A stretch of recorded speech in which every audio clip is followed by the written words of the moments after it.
Oi! Oi! Oh, oh! Hang on. Oh! Hello! Hi! Hi! Hello! Hi! What's up? What's up? Hello, Majima, what's up? Hello, Jerry. How's it going, guys? How's it been? Sorry, I haven't been streaming on, How is my title Chinese? Well, am I Chinese? You haven't seen me in ages, Majima? Yeah. TikTok sent me a strike because they thought I was showing porn on stream. Just clocked out of work? Nice. Glad to hear it. TikTok gave me like a strike because they thought I was streaming like porn and stuff like that on TikTok, and I wasn't, so I had to send in like a thing that was like, I'm not actually doing that, and they were like, okay.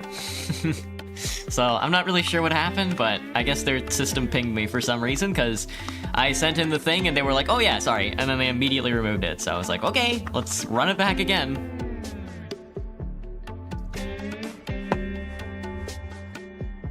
Regardless, here we are! What's up? Am I Chinese? Aren't we all just like a little bit Chinese in our own wonderful and wild way? Making the titles Chinese. I did my best. I couldn't make my posts Chinese because I was like, oh, this is gonna take too long to get this set up. So I was like, all right, well, everything else could be in Chinese.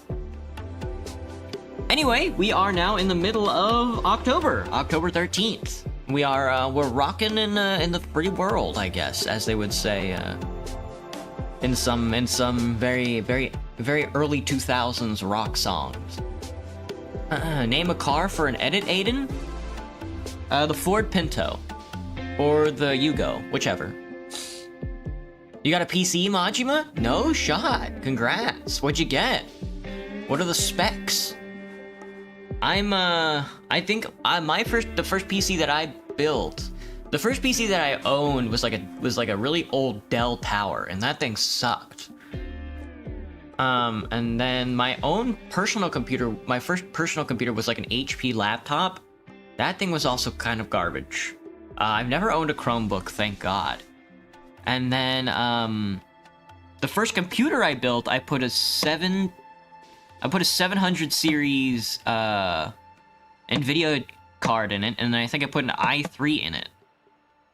Something like that. And that was a good computer for a while. I think I still have the hard drive. I don't have the card anymore. I don't know what I did with the card, but I don't think I took it with me. I think I probably should have took the card with me. Maybe it's somewhere in my apartment here. I'm not sure. I might have taken it with me. If I was smart, I should have taken it, because side-loading another card like that wouldn't be that bad. And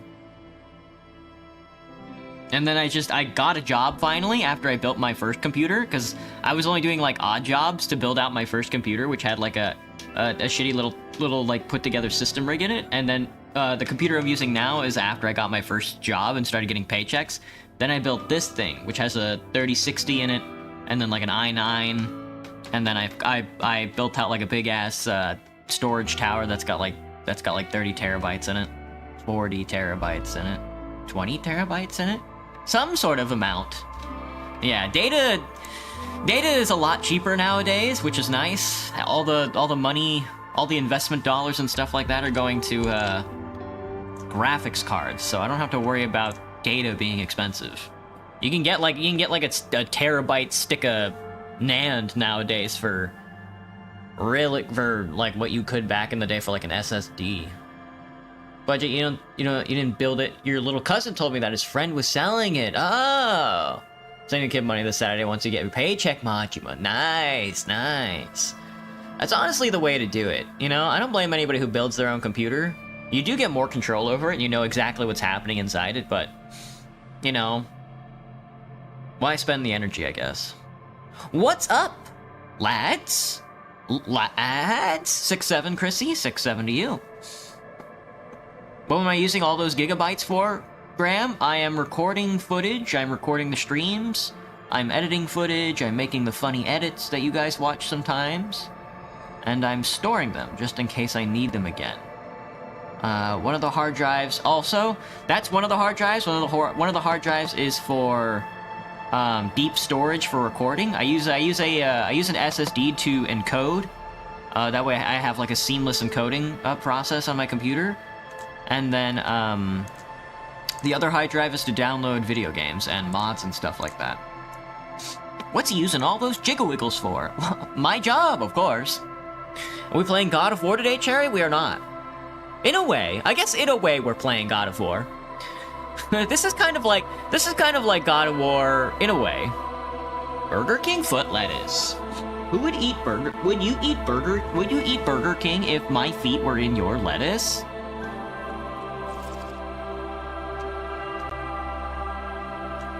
Is this metered okay? I never know. Yeah, it's fine. Get me in the game. Get me in the video game. We're starting the next day. We're day 2. We got 6 hours of sleep. Fucking Harry. I did not know that this game uses WASTA.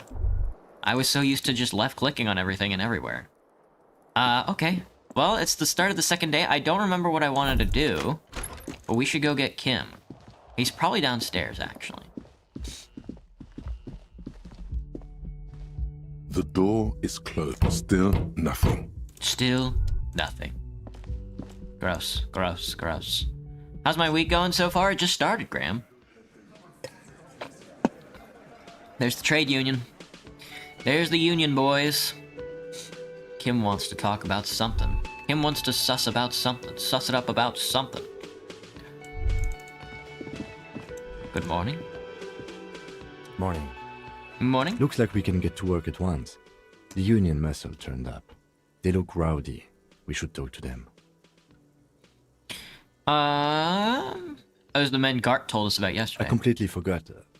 Sorry, I had a rough night's sleep. It's them by the looks of it. Loud and nasty, just like the manager said. It's just like the manager said. Actually, what I need to do is bring everything down just a touch more. There we go. Let's try that. One loose thread less to worry about. And one big problem to replace it. Oh, I got a skill point. Let's roll. One more thing before we do. We don't have to talk to them immediately. We can walk right past them. Continue with our business. Good. A power move. Purposefully concentrate on something else first. Okay. They're in no hurry to leave. They think they own the place. Anyway, I leave that choice to you. Whatever you decide is fine by me. Week is terrible so far, even though it just started. Jesus.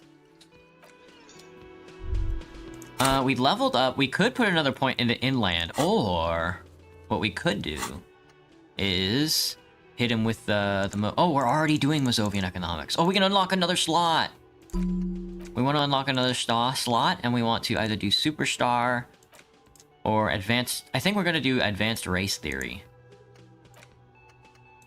I think I want to do advanced race theory. That way we can, you can do 2 at once? Holy, I'm losing all my stats, brother.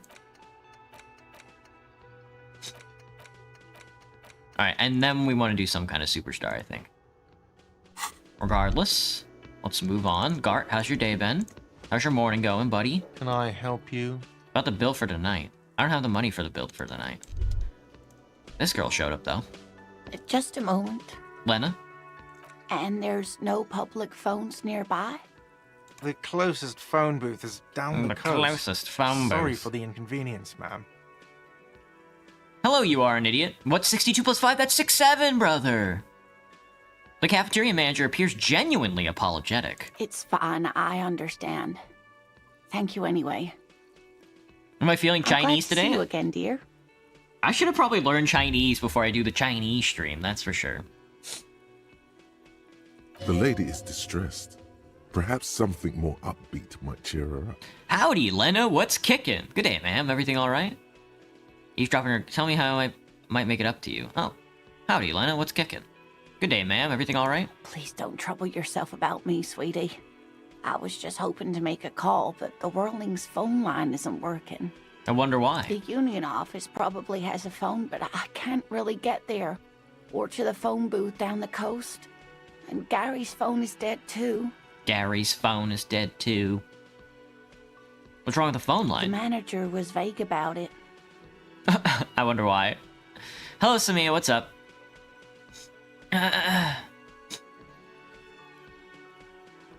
Space researcher and space wizard. Yeah, if that's me if I were old, brother. So yeah, is that like a Wikipedia entry? Why'd you need to use the phone anyway, Lena? We should grab this woman's wheelchair and push her into the river. To let the young woman who's house sitting for us know that we may be delayed. Morel, my husband, and our friend Gary were supposed to get back by Monday night, but they're still missing, and I haven't heard from them. Oh shit, they died, dude. They died. I was also hoping she'd heard from Morel. She looks down. Okay, I'll bite. Has your husband gone missing before? It sounds like more of a side thing. That's more of a side thing. No thanks. That's just it. This isn't like him at all. He always plans his expeditions so carefully. He's so careful. Wait, is that an electric wheelchair? No. Oh, wait, hang on. That's not an electric wheelchair. It controls the fire extinguisher on her, or the oxygen tank on her back. Never mind. But you have more important things to worry about. She glances out the window toward the bay. What's this expedition your husband is on? I think your husband's probably looking for cocaine. I think somebody dumped cocaine in the bay, and he's looking for it, and we gotta beat him to it. So is your husband some kind of scientist? Oh, yes. She says with a zoologist. Pride. A cryptozoologist. Oh, cryptozoology, dude. We're about to get fucking rich, brother. We're about to get rich on some cryptocurrency. May I ask why all Americans say they'll bite? They love burger. You just have to sort of like get it in your mind that all of our references are like in references to burgers.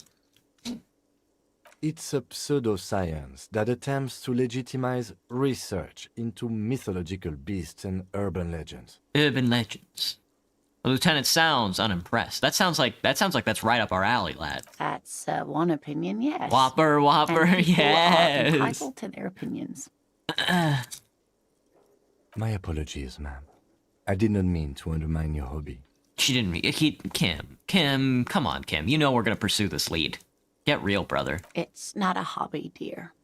It's a subfield of zoology. Damn. One specializing in animal species that are so exceedingly rare that many assume them to be extinct or even fictitious. Fictitious. Searching for such species called cryptids. We're looking for cryptids! Difficult and often thankless. And frankly, many scientists are too lazy to do it. Universities these days are rarely interested in supporting real research. I don't know if you guys have any favorite cryptids, but my favorite cryptid is like the spooky ghost voice that comes and knocks on my door once a month and asks me for like rent. That's probably my favorite cryptid because it like scares me every time, you know? It gets me. It's like, whoa. It's like, boo. You know what I'm saying? She's completely internalized her husband's struggles. They are her own.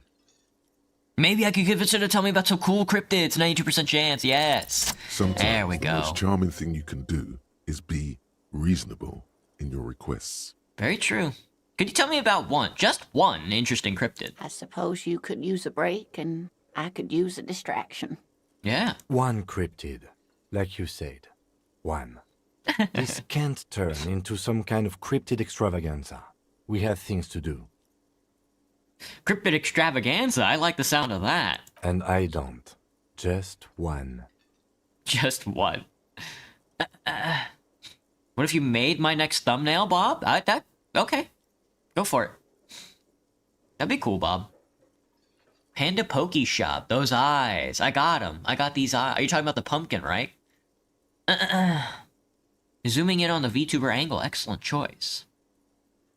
Emerges as a self-styled space researcher VTuber, blending interstellar lore, cheeky humor, and live...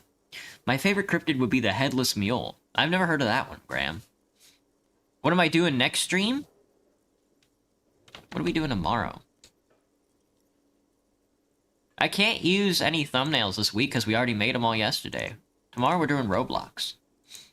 Or he'll be disappointed in you. Theodore Andromeda is an independent EM VTuber, English-speaking, who debuted around mid-2024, positioning himself as an explorer, charting the Andromeda Galaxy's mystery. His lore? A rogue astronomer... Dude, that's AI posting. Is that really what it says on like the AI? Dude. Flowing robes. Glowing antennae? Dude. I didn't know I had glowing antennae. Hello, Alberto, what's up?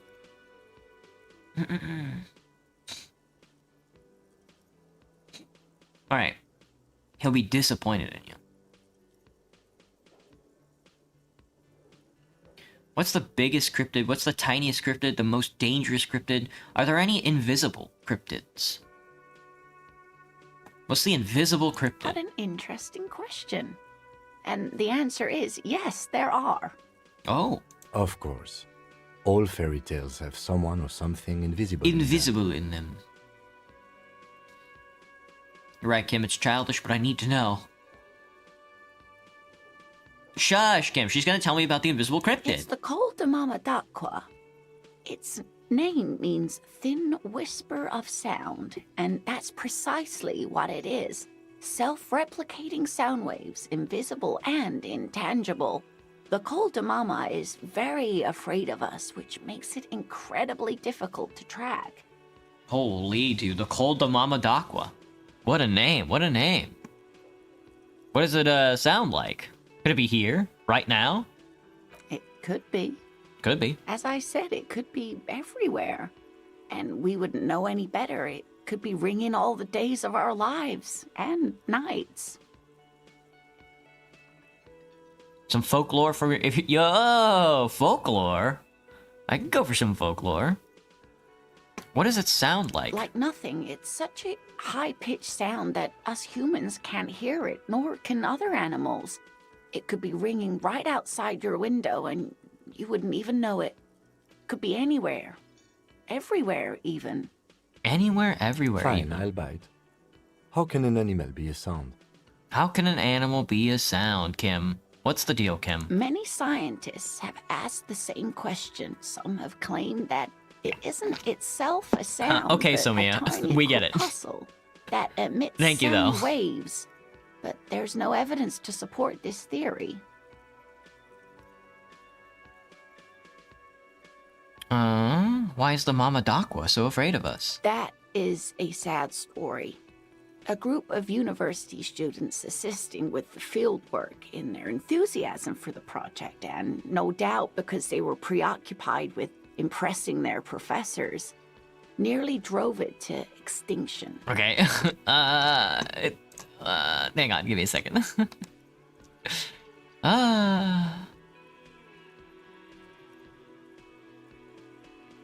Oh, other one. Other one. Wow. I ate like 30 chicken nuggets today. There we go. Whoa! Close that. Sad story, she frowns. A group of university students assisting with fieldwork in their enthusiasm for project and, no doubt, because they were preoccupied with impressing their professors, nearly drove it to extinction. They tried to communicate with it and had no other means but sound.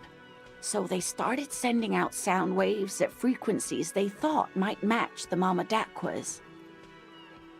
And what happens when a sound wave meets another sound wave of the same frequency, dear? Nothing happens. Dude, she's right. Nothing happens. Let me VTuber pose or whatever you could call this image with no background and you'll get to work. You have 3 hours. No thanks, Bob. A lot of young wives soon enough meeting their husbands, yet some say women lect. Women lect. Oh, in the 80s or 90s, Graham? This lady really should be a teacher. She's really good at the explaining things thing. They cancel each other out. They have, I don't know. Well, dear, they cancel each other out.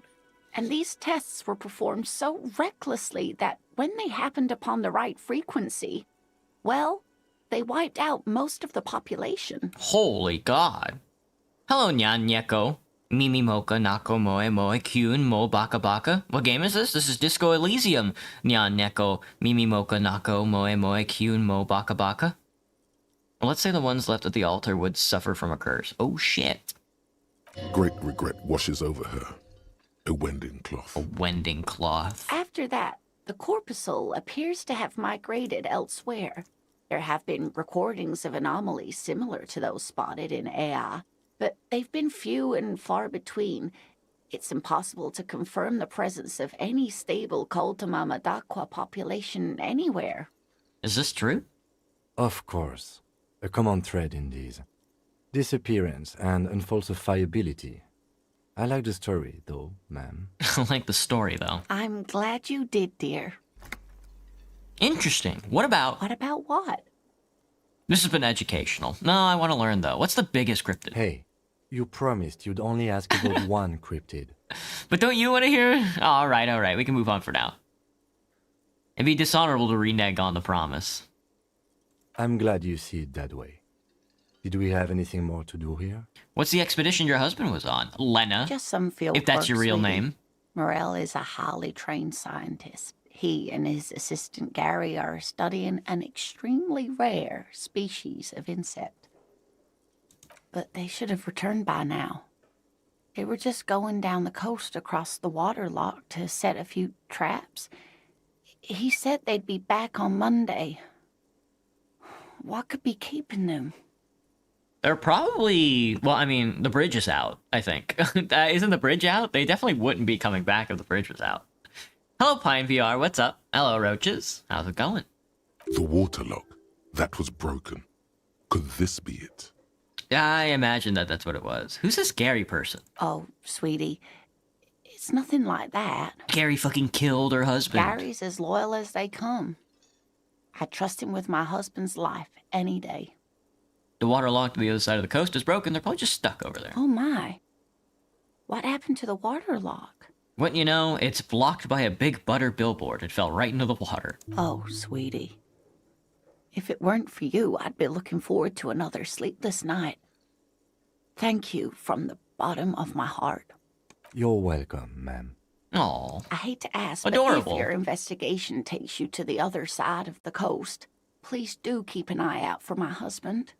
This will surely lead to a cryptozoological mystery with that extremely rare insect. That's what I'm thinking, Inland. That's what I'm thinking. And if you see him, let him know Lena is waiting for him here at the Whirling.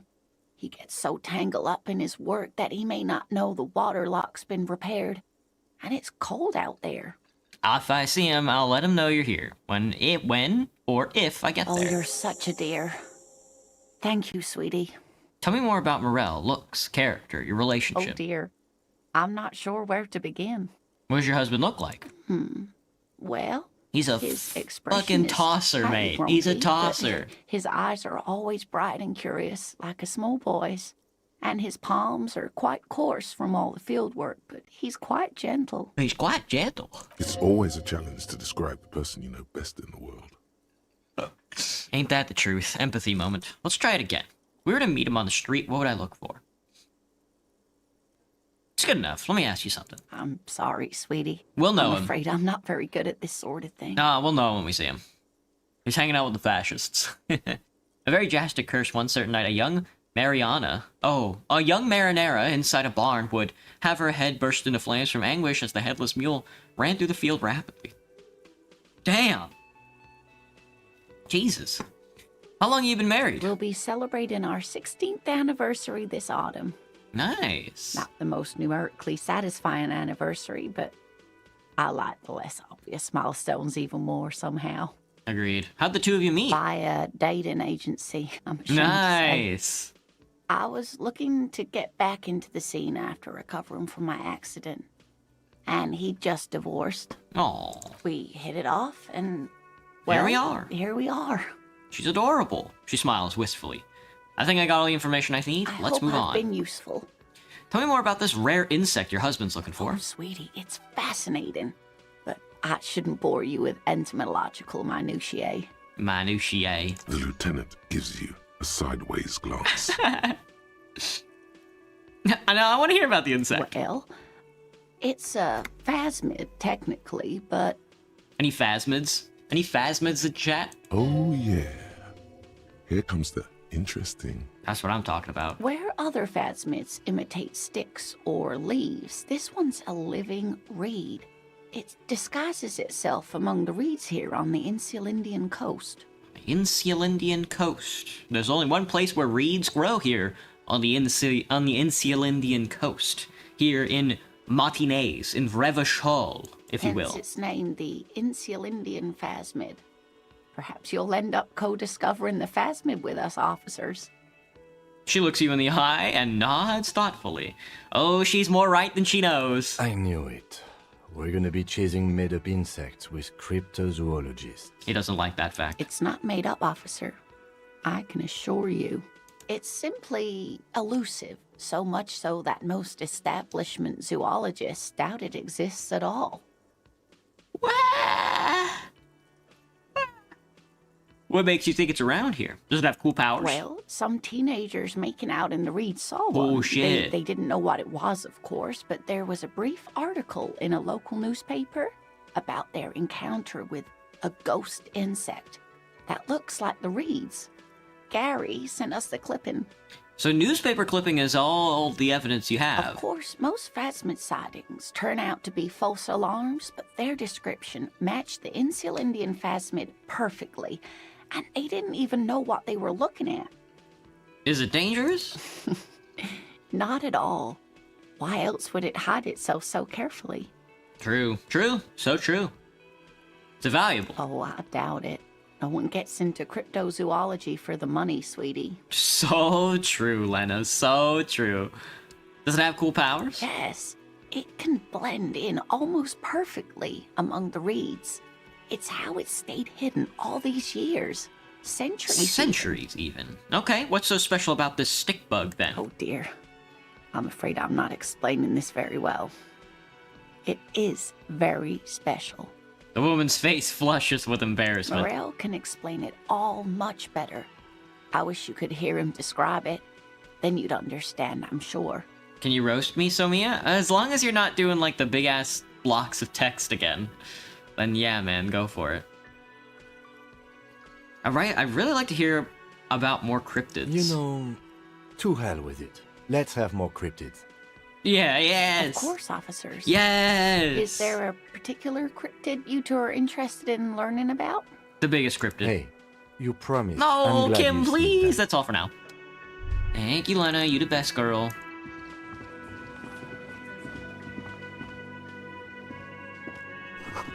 The tomatoes are so thinly sliced you can see through them. This is the cook? A thin man is smoking below an exhaust hood, it's Quebec. occasionally sipping from his mug. This must be the Whirling's cook. As you step in, he nods toward the table and says something in a completely foreign language. The only words you can make out are Garancy and Quebec. That's just his name. It must be his name. Yeah. Garancy. Garancy Quebec. Sounds representative. It's clearly not his name. Hello, sir. I've got some time for a few The questions. man puts his cup down and replies something, his left hand drawing arcs in the air. Some men said the only way to cure a headless mule was to tame their anger until they returned to a distinguished maiden. Ooh. Ooh. Do you know what's behind that blue door? He looks up at you, then looks away quickly, shrugging and muttering something to himself. Alright, well, you've got some impressive pots He here. smiles and bangs his ladle against each of his pots in turn. Stay masculine, brother. Stay masculine. You see a heavy Hey, we're not getting that door open anytime soon. Alright, let's move on. I don't want to hit the Union guys just yet. I agree, I think we should walk right past them. It's all about money, you know? We don't want to go in there yet. Evra is playing me for this. Oh, what's that? this? Could it be the Coldamama Dakwa? No, it's probably just your imagination ringing in your ear. Is it? Is there ringing? There seems to be an extremely high-pitched ring. Ultrasonic. Lena said it was very high-pitched, right? It's like something tickles your ear. Listen closely. There it is again. You're about to rediscover a long-lost species. Keep listening. It must be very close. Maybe, just maybe, it will come toward you. Move your head towards the sound. Oh no. The sound. It's moving away. Somewhere over there. Go after it. You got it. No. Too late. Ah, It's shoot. There is It's no gone. ringing anymore. Just the sound of the streets. No, come back, please. Keep your ears peeled, then. If the species really has migrated to Martinez, you're sure to hear it again. You're sure to hear it again. That's right. We will. We will. Oh, yeah. That's what I want to do. Advanced race theory with the Mama Dakwa, brother. You heard it. The mysterious cold dome Mama Dakwa. You're certain that you did? Well, maybe not quite certain, but let's say you're hopeful, because it would make you very special to be the only human being who can hear this invisible incorporeal bird. This animated whisper, this particle of sound. You're gonna have to keep listening. Sharpen those ears. Oh, similar tales in other countries, Graham? It sounds like a classic story, yeah. How's your roast going, Samia? Pretty good, I guess? I don't know. Thanks for the compliments. What's with you? Are you the drunkard? You are the drunkard. We gotta talk to those two nerds still. Let me think. We gotta go sell all our junk. Somebody's out here reading a book. That's kind of cringe. Working class woman. Hello. No ceremonies, just hello. Hello? She nods, her attention fully focused on reading. Who are you? Me? No one. I'm just a working class woman Clearly. She doesn't really want to be disturbed that much. What are you doing? looking for something to read. Good, good. It is. Alright, thank you. I don't want to bother. Find Morel, the cryptozoologist. It's gonna be hard. It's gonna be a tough find for that guy. Let's head up the road here so we can sell some of our garbage. We haven't talked to this guy yet. He is... Oh, well... Let me... Yeah, let's... I think we grabbed a lot of the trash, so let's go recycle it. Here's a racist. You guys want... Should we talk to the racist? Should we talk to the casual racist rather than the professional racist up on the street? Welcome to Revachol. Revachol. Remember when I was crashing about gooning yesterday? It's so sad, man. People come in here and they're like, "Oh, you're so cute. You're so hot. I want to dump a load of cum on your face."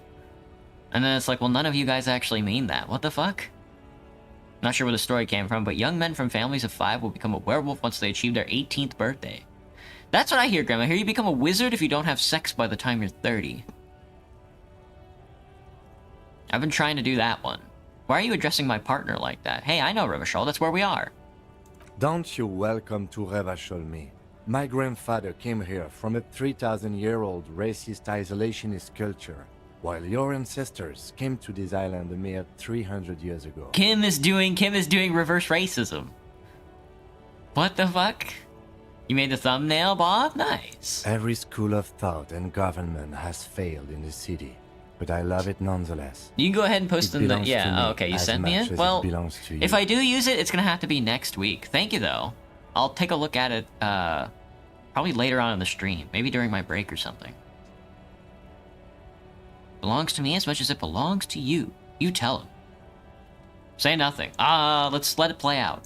It's men like you who keep Revachol divided, making it that much harder for everyone to climb out of this post-war limbo. Limbo? What's going on here? Oh, come on, man. I just said welcome to Revachol. It's a lorry driver thing. It's a lorry driver I thing. know exactly what you meant. You think my kind doesn't belong here, that I should watch myself and behave. Yeah, of course, Graham. Hit me with some more cryptids. Cricket said that about gooning yesterday. Would you believe him? Well, I don't know. You saying you wouldn't look at what I sent if it was sent directly, but I sent it anyway? Okay. Thank you, Bob. But you see, I'm an officer of the RCM. It's actually my job to make sure you behave. I would advise you to remember that. Actually, I'll take a look at it now. I would rather you post it in the Discord, in the rollout or the gallery. Nice, Bob. Nice. That kid is getting stolen, brother. That kid is getting stolen.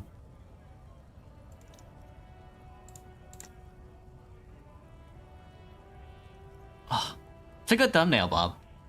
Thank you, man. Thank you. I'm not sure when I would use that, but... Watching kids get stolen on the Roblox candy. silence, the air between them becomes tense. Your partner needs backup. Now's your moment to shine.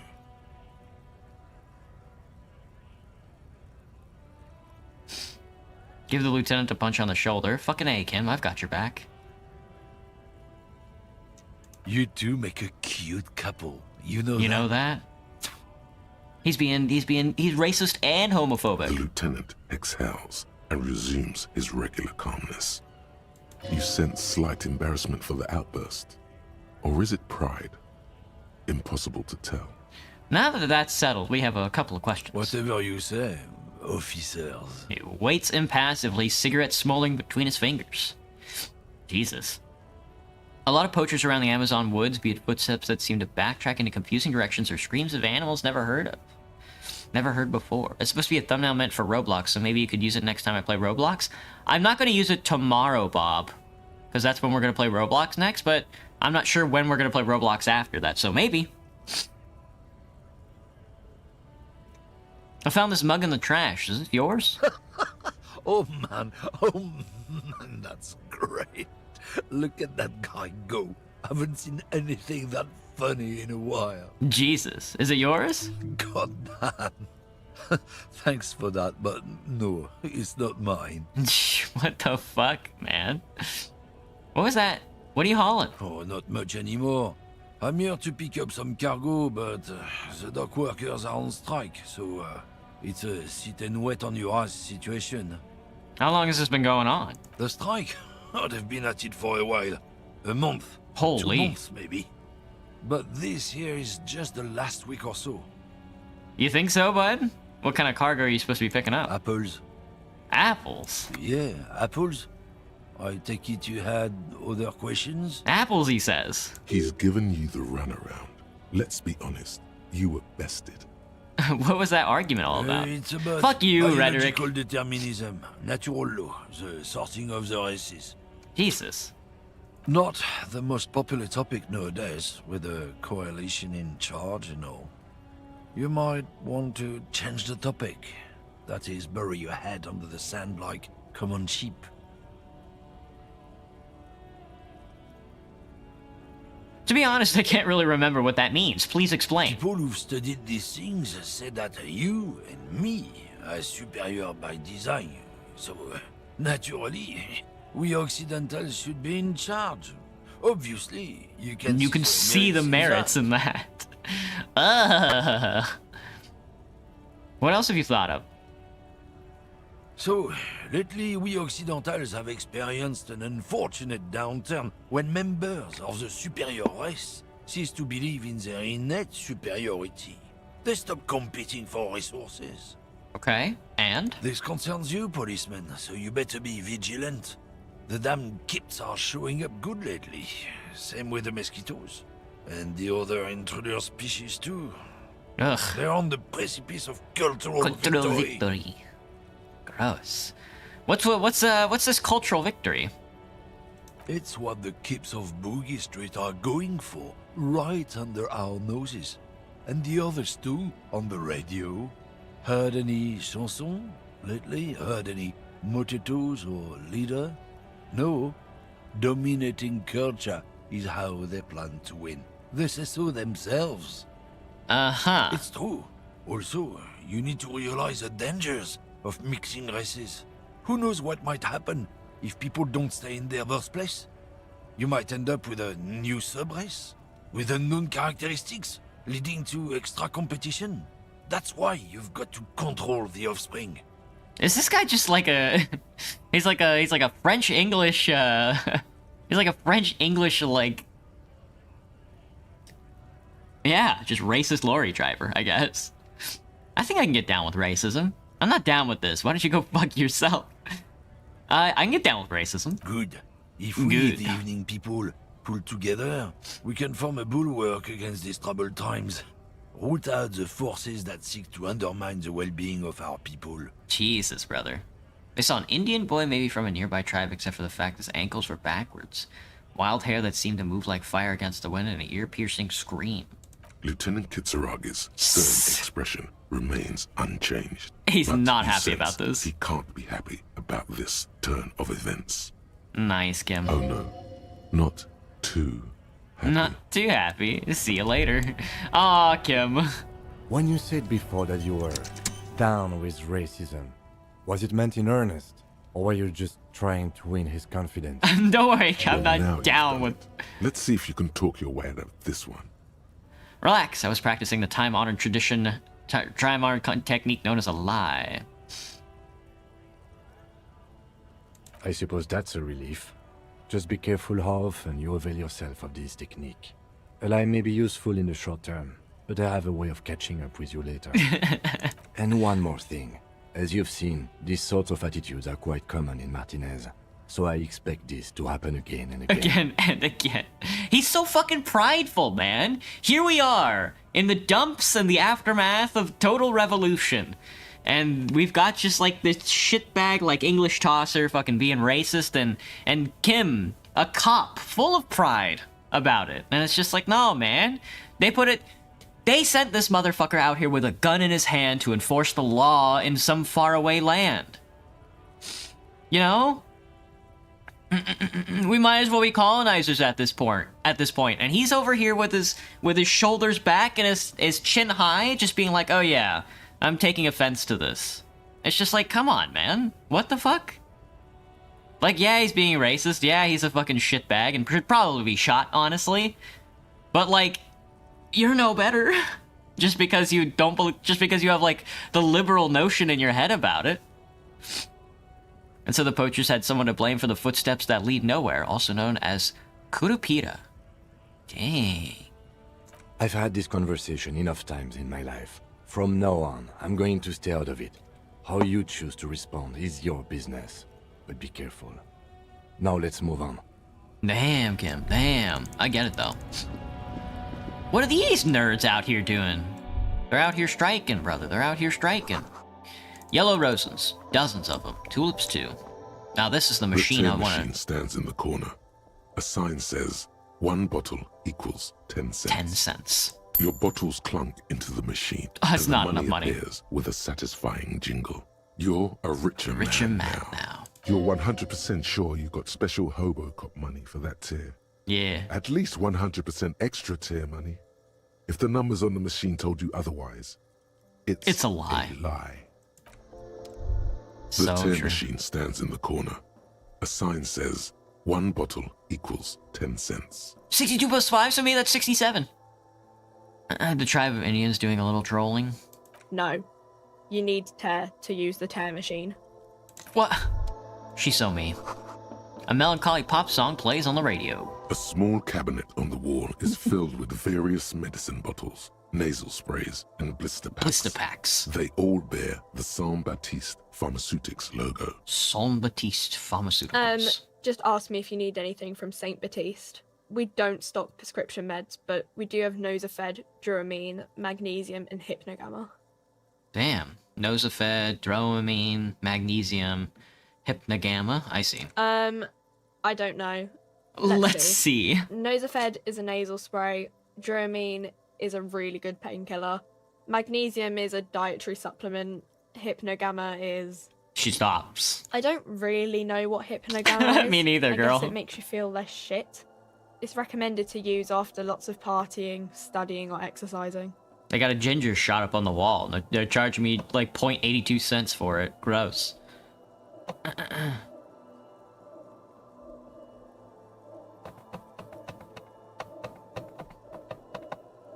Can you be a little bit more specific? No. Sorry. I'm not like a doctor or anything.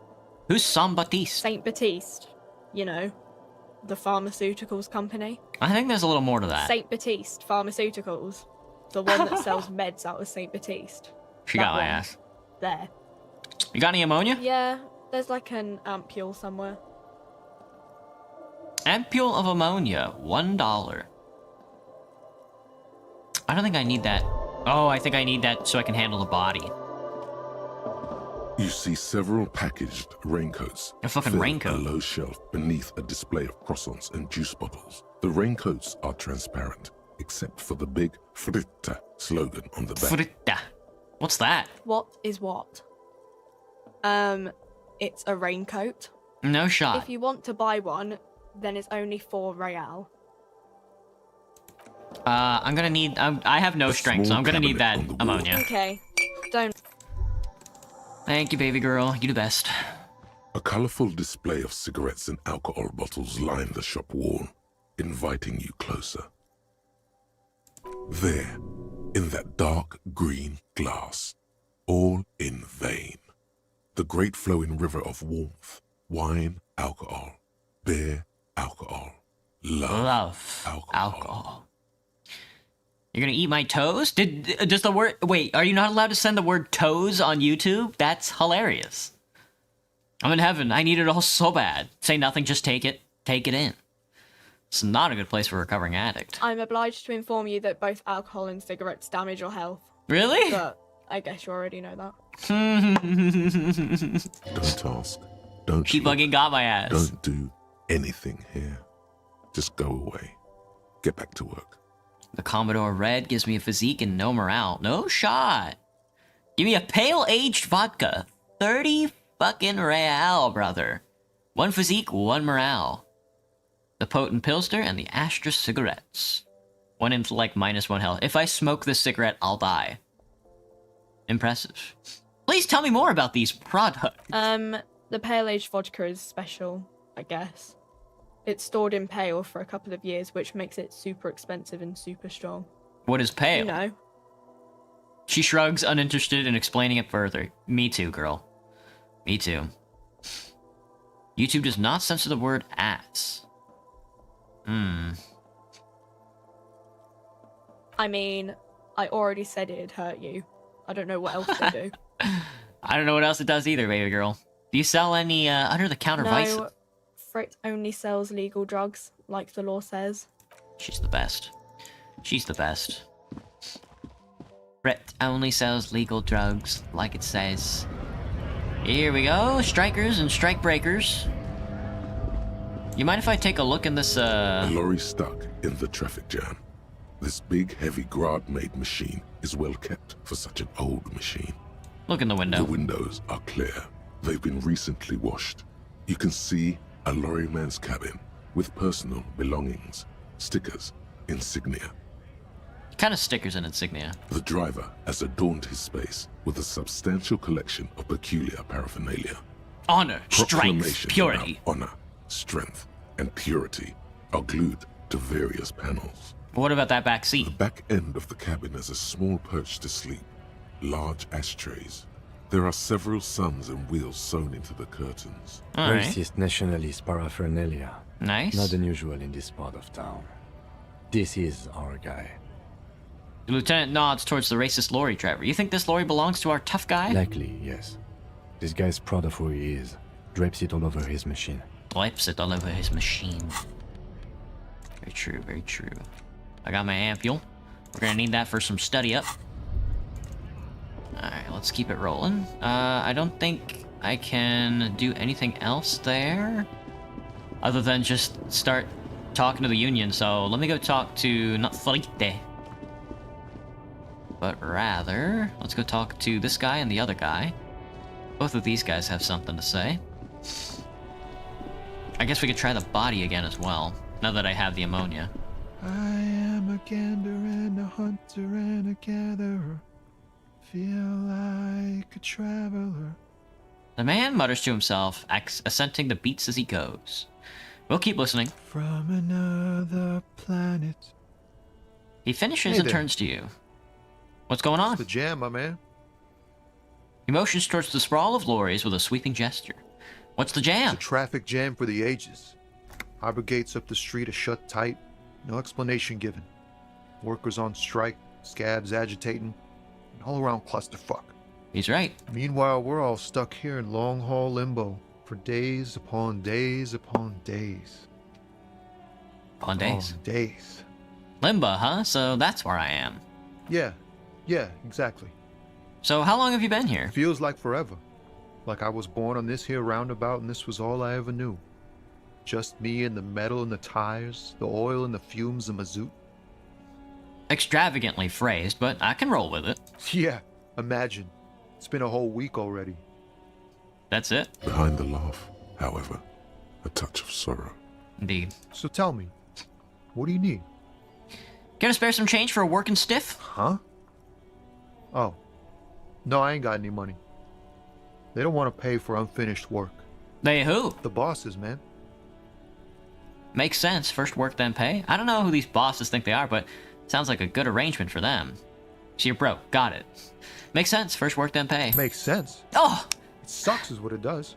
So true, Tommy. So true. Maybe don't tell people. The people they don't like are actually right. True. Tell me more about the strike, brother. It's like whatever's going on over at the docks. Workers got a blockade set up, making demands. No way in or out. What's the union demanding? Some pretty wild stuff, I hear. Like a giant new power crane in half the company? I forget what exactly. Good on them, I guess. You had the PC HDMI plugged into the wrong thing and it needed to be in the graphics card. That's right, Majima, that's right. If you have a graphics card, it sticks out of one of the slots and you have to plug it into the card instead of the I/O port on your motherboard. Because if you plug it straight into your motherboard, it's gonna try using your CPU to process graphics. You don't want that.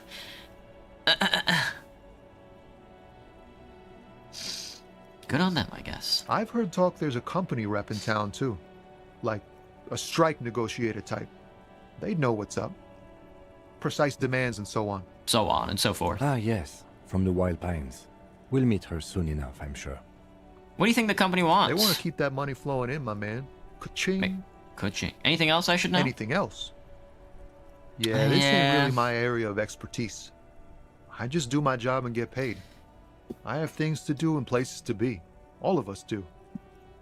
Later, Cricket. But they say a certain snake haunted the poachers from burning their home in the Amazon forest. Oh, Quetzalcoatl. I see. All of who? Us lorry drivers. Cam, your nurse. You still hang around here waiting for this mess to end. Most have scurried off somewhere to get drunk or high. Or laid. Not that I blame them, really. Not you? Not my thing. Chasing transient pleasures is a drag these days. I prefer the examined life now. Thinking, reflecting, observing. Know anything about the dead man, the one hanging behind the hostel there? He ain't one of us drivers. I know that. All accounted for. Otherwise, I haven't really asked about that. Been wasting time right here. Keep him busy. With what? Analyzing the fundamental structural and psychological conditions of being stranded in the midst of a sea of motor lorries and their sad, despondent chauffeurs. What's his conclusion? A sense of surprise there ain't more bodies hanging from more trees. He's so right about that. Many know the snake to be as long as the forest itself and just as hot as the flames that used to burn down the grass. They give it the name Boitata. What are you hauling anyway? Oh, high-grade narcotics, illegal firearms, stuff like that. Damn. Time to arrest him. You're under arrest. He's so right. Ha! No, I'm joking, my man. Found runs a nice, clean business. This haul of cargo is mostly sporting goods. You know, tracksuits and that kind of thing. They usually get shipped to Grad and the Occident. Though we've been making headway in the Il Moran market lately. Is that your machine behind you? Can I get one of those found tracksuits you're hauling? We're pals and all, but I can't just freely hand out the merchandise. The bosses won't be happy. Is that your machine behind you? This rockin' beauty. Sure is. Like a rash you can't get rid of. True. You interested in heavy-duty cargo machinery? Yeah, the lorries are pretty neat. Neat. For carrying large quantities of cargo a long distance. These found tracksuits need to find their way to the kids way out in Wamrau and Loran Bird somehow. There it is again. A little touch of sadness beneath his cool. He thinks he's spent too long in this lorry. True, brother, true. Nothing illegal then. Not unless they've illegalized sports equipment while I was on the road. Yeah, I had another question then. The man taps his fingers rhythmically. What do I see in his eyes? What do we see in his eyes? Please let me get this roll. In his eyes, an unfamiliar longing. Flecks of brown and gold. Is in love. Familiar? How? It's hard to say. His gaze wanders southwest, down the street that goes beyond the horizon. What's in the southwest? Excuse me? He emerges from the reverie. Really, you can tell me. Hell, I get longing. I felt something similar since I woke up. Man, Man. I don't know what to say. Not much anyone can do. There's no helping in absence, you know? She's out there in a cave, brother. Just go get her. I miss my family. They're all I have. My wife, second kid on the way, waiting all the way in Diora. And here I am stuck in this shit, so far from home. Diora? Diora of the Seven Seas. It's on the other end of Le Caillou, pretty much. On another island called Laurentide, off mainland. We've got a little place there. Can almost hear my kid laugh when it snows. What's it like to miss somebody? What's it like? Damn. Good. And bad. Bad. An ache that brings you joy. I think of them a lot. I dream up these silly scenarios in great detail of living with them. It comforts me. What about you, Cop Man? You missing someone? Is that what it is? This feeling? This feeling. I miss my gun. I lost it. I'm fine, man. I don't miss anyone. I miss someone, but I don't know who it is. I feel for you, my friend. It's bad enough to know who you miss. Missing like that doesn't feel like it has much of an upside. But, thanks for this. It's nice to talk to someone, and I know it wasn't easy to ask. I hope you find your way through your own troubles. I'm good for now. Good talk. Don't be a stranger. He gives you a salute with 2 fingers. Chill, brother, chill. It's not that serious. You'll be back. I'm sure you'll be back in home in time for Christmas. There What are you got? clothes inside. Cheap secondhand clothes. Smelling of strangers' body odors. Don't be shy. These are premium class clothes.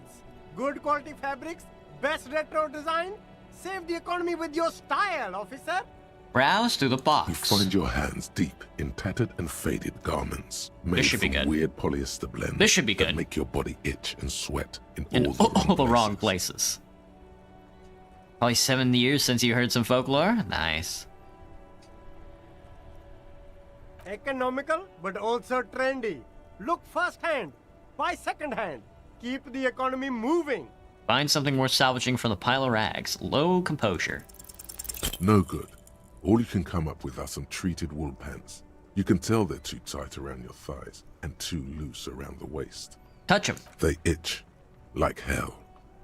Like an itch pit in hell. All natural materials, see? Real wool, 100% skin friendly. Holy And fuck. they're yours for only 2 real. Oh my god. Double half-light, -1 composure, and savior fare. So good, dude. So good. Alright, let me talk to you, buddy. You see a Samaran street vendor surrounded by a motley assemblage of goods. When he realizes you're looking at him, his face breaks into a wide, welcoming grin. Happy shopping, officer. Everything's cool here. He gives you a thumbs up. What's so cool? Everything's cool. The goods are cool, the customers are cool, the place is cool. And one more thing, officer. Officer? You're very cool. You're very cool. Bang, bang, bang, bang. He makes both hands into finger pistols and fires a few finger bullets into the air. Really? You think I'm cool? Oh, yes. You got style. You got personal style. You know what you like. He surveys his consumerist kingdom with an air of satisfaction. You like premium menswear. He's so right. Look around and browse. Everything looks cool on a guy like you. Everything your looks time. cool on a guy like you. He settles back into a pile of boxes he was sitting on. Don't be distracted by the flattery and funny man act. Questions. Persuade him to give you some money. No need to dress this one up. Just tell him what you want. I want your money now. Oh, okay. But why, officer? Because I want you to bribe me. I'm a police officer, remember? That's what you're supposed to do around here. But officer, bribe you to do what? The street vendor's expression is dead serious. I don't think you really understand how brands work, detective. He looks at you, then the vendor. Sorry, detective. The man grins as if the entire incident is already forgotten. What kind of stuff are you selling then? Only the coolest goods in Revachol. I've got sneakers, speakers, extremely comfy pants too. Try them on right here. No shame, only freedom. Where'd you get those comfy pants? I'm an entrepreneur, officer.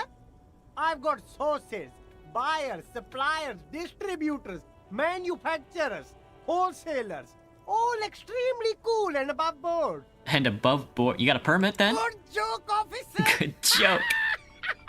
Here we don't have permits, just economic freedom. Take a look around. He takes a deep breath. It's beautiful. Beautiful freedom. Kim, is it true he doesn't need a permit to sell? It is, yes. Anyone can set up their shop whenever they feel like it. Fascinating. That's right. No permits, no bureaucracy. That's why this city and its law officials are so cool. Wait, but what are we doing here if there are no permits? Look at Kim and the police insignia on his sleeve. If you wanted to be cynical about it, you could say we are here to protect the interests of property holders. I am not, however. I am not, however. That's wrong, Kim. You are. You are. By the end of this investigation, you will have defended so many property owners. Too many to count. My man, officer, you make all this possible. Without you, this climate would be extremely bad for business. You're part of the Gossamer State. You're part of the Gossamer State. A Gossamer State. You're right. This is cool. I'm part of a hip, thin, almost non-existent state apparatus. So cool guys protect businessmen while everyone else lives their lives in ruin. I could think of cooler things, but you're a foreigner. I'm protecting the business interests of foreign nations. Then I'm protecting a state lawlessness. I'm not an officer of law. I'm an officer of the common anarchy. A Gossamer State. You're right. This is cool. I'm part of a hip, thin, almost non-existent state apparatus. Yeah. Boom! That's the Another main thing coin. about you. That's how we're gonna pay Freedom rent is tonight. great. It's what lets independent entrepreneurs like me sell quality goods at competitive prices. Is there a discount for cool officers like me then? No need for discounts at ceilings, officer. Everything's already on sale. True. Anything you want, 50% off. Man, I love being a trooper of the state apparatus. Me when I show up to the field and I'm definitely not defending the interests and law and legal form of like private property. Oh yeah, I'm not here to do that. Thank you, Kim. Very cool. That's all then. Let me ask you something else. Anything for you. Where are you from, Ceiling? Me? It's a boring story, officer. Just by. This guy is very cool. I'm all business now. All Revachol. But you're not a local, are you? Very sharp, officer. I'm Serais, from the Sigai province of the Serais Empire. The apricot suzerainty, you know? Oh, what a beautiful... The apricot suzerainty. What a good one, dude. That's pretty cool. Yum, apricots are delicious. Why is it called that? Lots of apricots there? The apricot suzerainty is what the Sigai archipelago is commonly known as in Revachol. It's a bit of a fraught term. It's a fraught term. No, I got baited, dude. Maybe he is a local. Why assume? That's true, Professor. You got my ass. No, apricots come from Sigai. My grandma used to grow them, but Sigai is a shithole. Damn. That's why I came to Revachol. Here's much better for an independent entrepreneur. Less laws. Less laws. Speaking of, why not support an independent local entrepreneur? I send half my profits back to my grandma in Sigai. Really? Well, if it's for his grandma, you should buy, lots of things. I'll look around. You see two lowly, defeated speakers, thralls, slaves basically, perched atop them like conquerors surveying the land.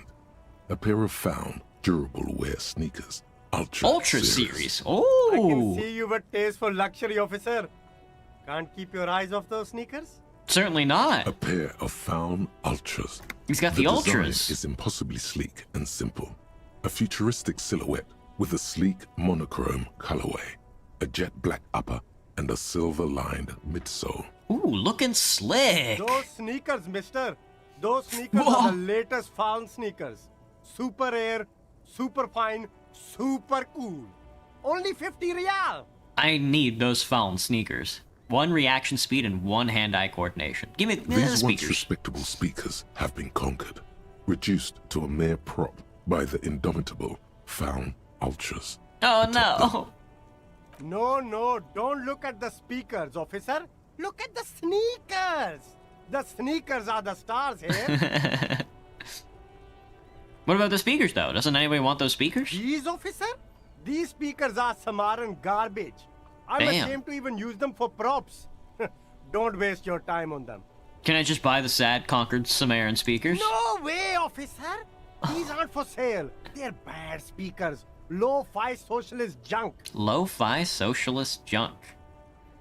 That's why I want them. I think I might be a lo-fi socialist junk myself. No, officer. You're a high-class policeman who accepts nothing less than the best. Lucky for you, I've got the best on sale. You don't know what I am. I don't even know it myself. I want the speakers. Well, if you want them... He got my ass. He pauses for a moment, But calculating. see, they are the pedestal for my sneakers. If I let go of the speakers, where will the sneakers go?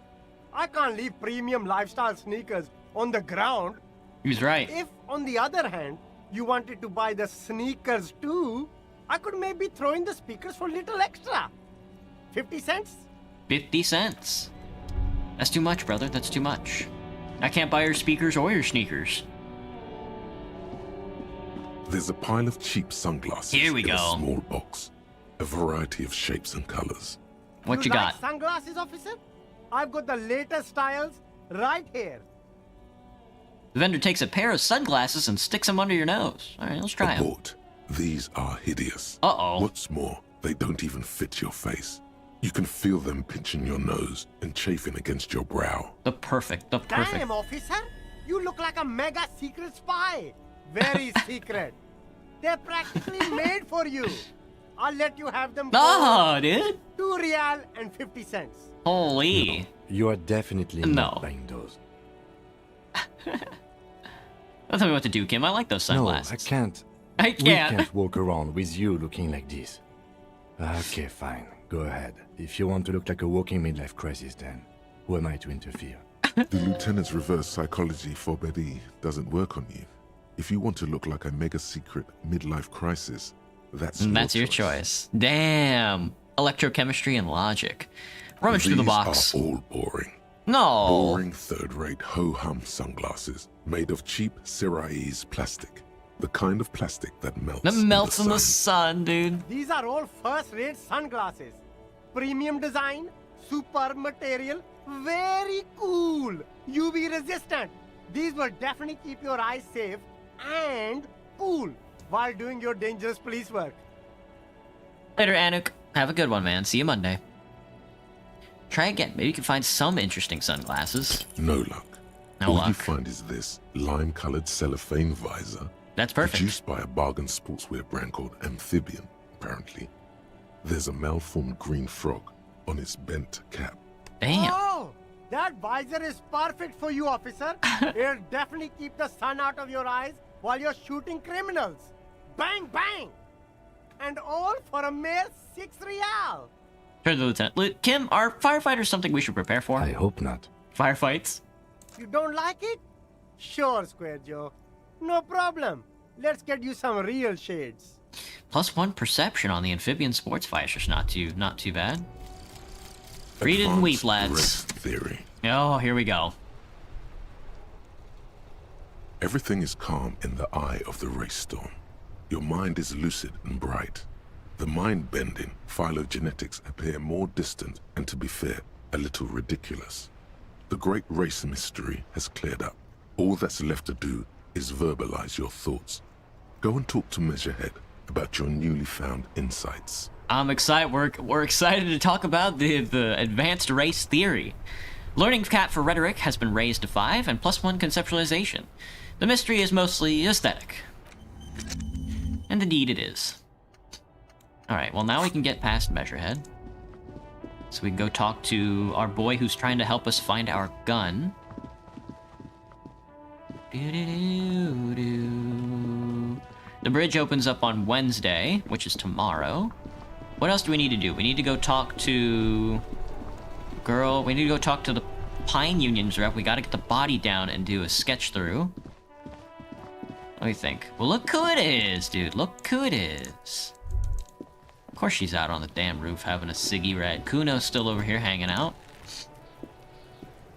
There he still is, looking right through you with his white eyes. The body What? below is entirely dedicated to that corpse smell. Emitting it is all it does now. Let go of your nose without throwing up. The ammonia only makes it worse. Fuck. The combination forces tears out of your ducts. You managed to keep it in once. Is it true that I pissed myself out of anger? Sometimes, Graham. I've been angry.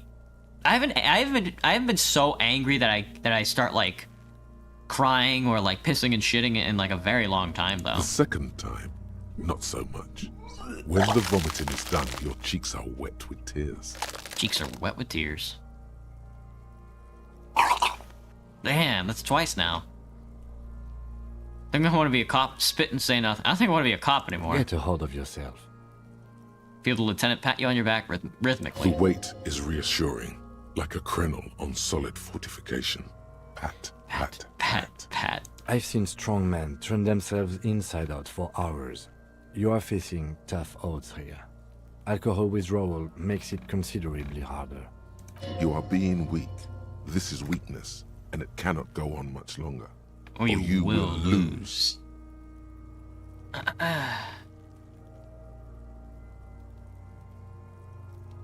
Why can't I keep it in if I've been a cop my whole life? I've seen captains puke their guts out. It never gets easier. You never get used to the smell. Every Monday is cadaver day. Throw up, investigate. Throw up, initial autopsy. Throw up, bag it. He pats your back again. Then drive to the station. Maybe throw up on the way there if you didn't bag the thing tight enough. You seem to be fine. I think I've lost my sense of smell. There's a pause. Not being hungover helps too. Give me a moment, I got this. Let me try again. Appropriate attitude. He withdraws his hands and looks you in the eye. You need to get your shit together. For real. Say nothing, just you nod. should go talk to the locals. Find something else to do while the wind changes. It's pretty bad right now. Give it half an hour. Get yourself together. Then come back and have another go. So if we want to get the body down, we'll have to use the volumetric shit compressor. Your shit is apart, and it's rather unbecoming of a cop and a human being. It's supposed to be the opposite of that. Together. Compressed in a small area. To achieve a solid level of shit compression, squeeze your butt cheeks together for 30 minutes. Do something similar with the two hemispheres of your brain, talk to people, maybe that'll help. But to get the volumetric shit compressor, we have to open up a slot. Do I really want to do that, though? There's way better stuff to do. Call the Mama Dakwa is cool, you know, some kind of superstar. I still gotta think about my wife who left me. All that good shit.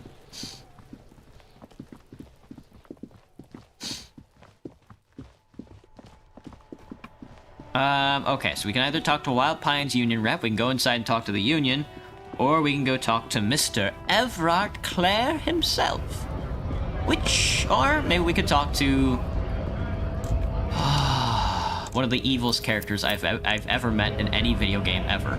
Probably one of the evilest people in any video game I've ever talked to in my life. Bastards! We have a right to work! The man yells towards the harbor gates. His voice is the loudest of the lot, and oddly screechy for a man his size. What's going on here? Hold up and stay frosty, everyone. Cops are here. The broad-shouldered alpha male turns to you. He's a full head taller than everybody else here. You here to fuck with us? Beat the honest worker down. No. Good. We're fighting for a cause here. Right to work! Right to work! Besides, we're not that different.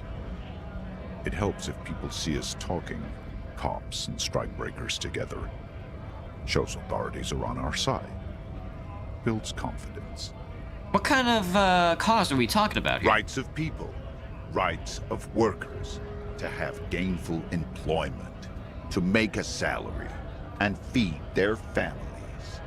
I don't think I've chosen any sides yet. Might be time. Don't let the fat bastards tread on you. Cops tend to side with the higher-ups, but you're essentially still workers. I don't trust cops, but I can see you understand the right to work! Right to work! Regardless, I have some questions. Maybe you should ask them the questions, like why we're not allowed to make a living here. Shame on you! We have families to feed, you piece of shit.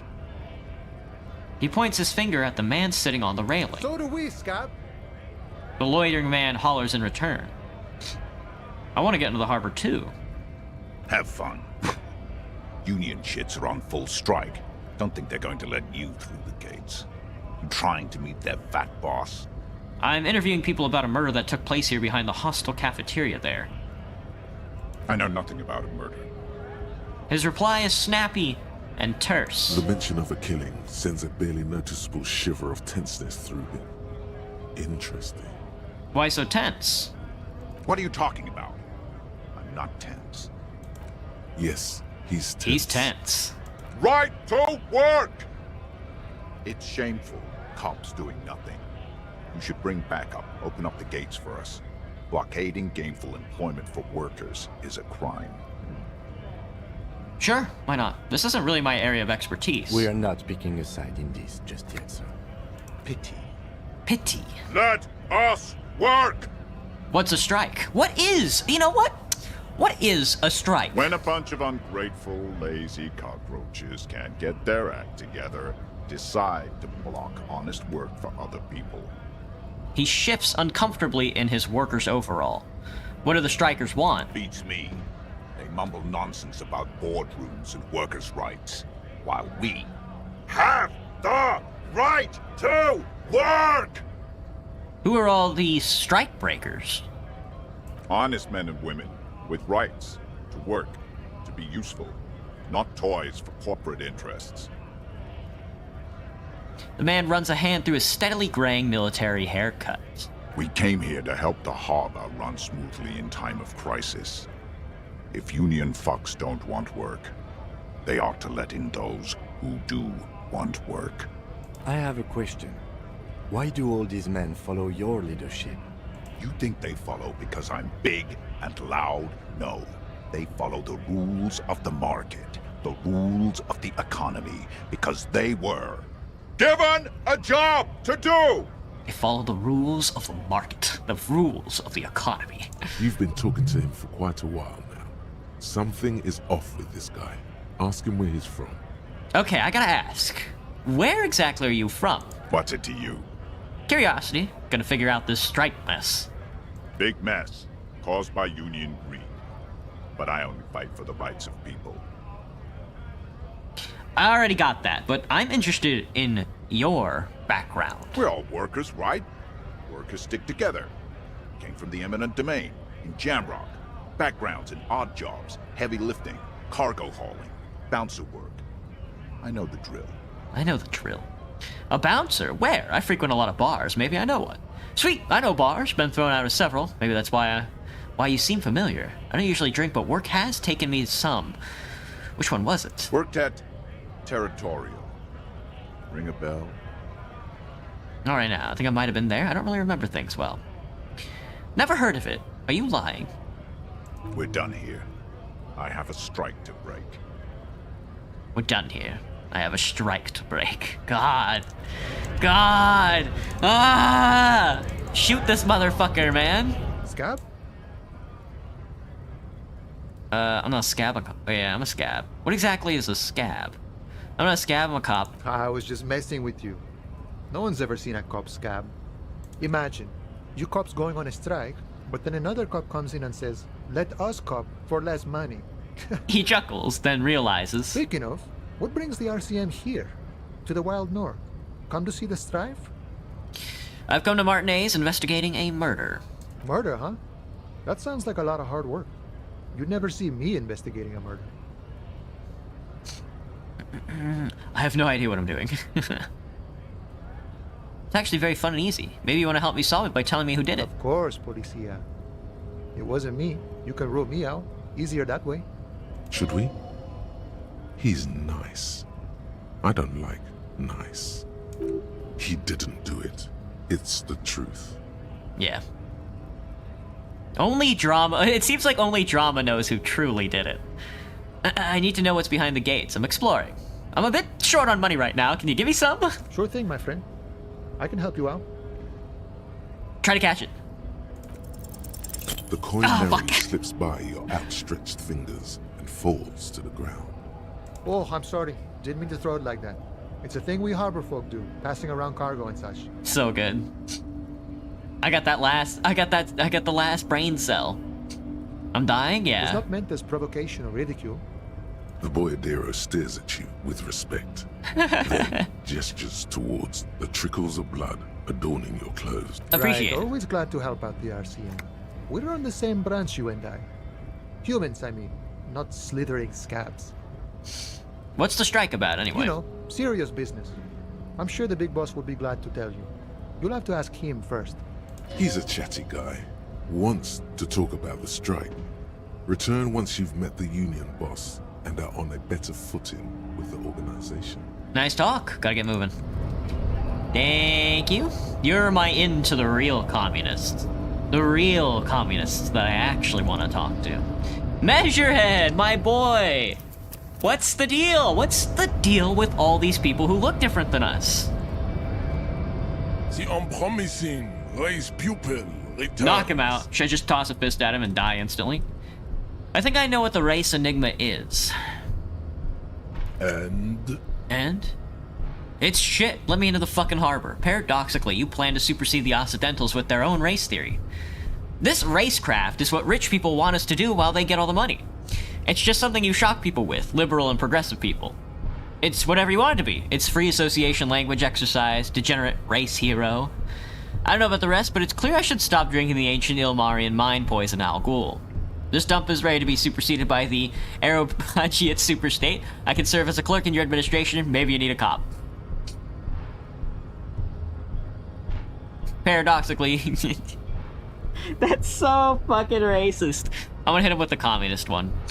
The racecraft is what rich people want us to do while they get all the money. Look, babe. The rich man has humiliated and emasculated this couplet. This couplet. You can only think in base materialist categories and feminine abstractions like feminine abstractions like money. Rich man really fucked him over, Jean.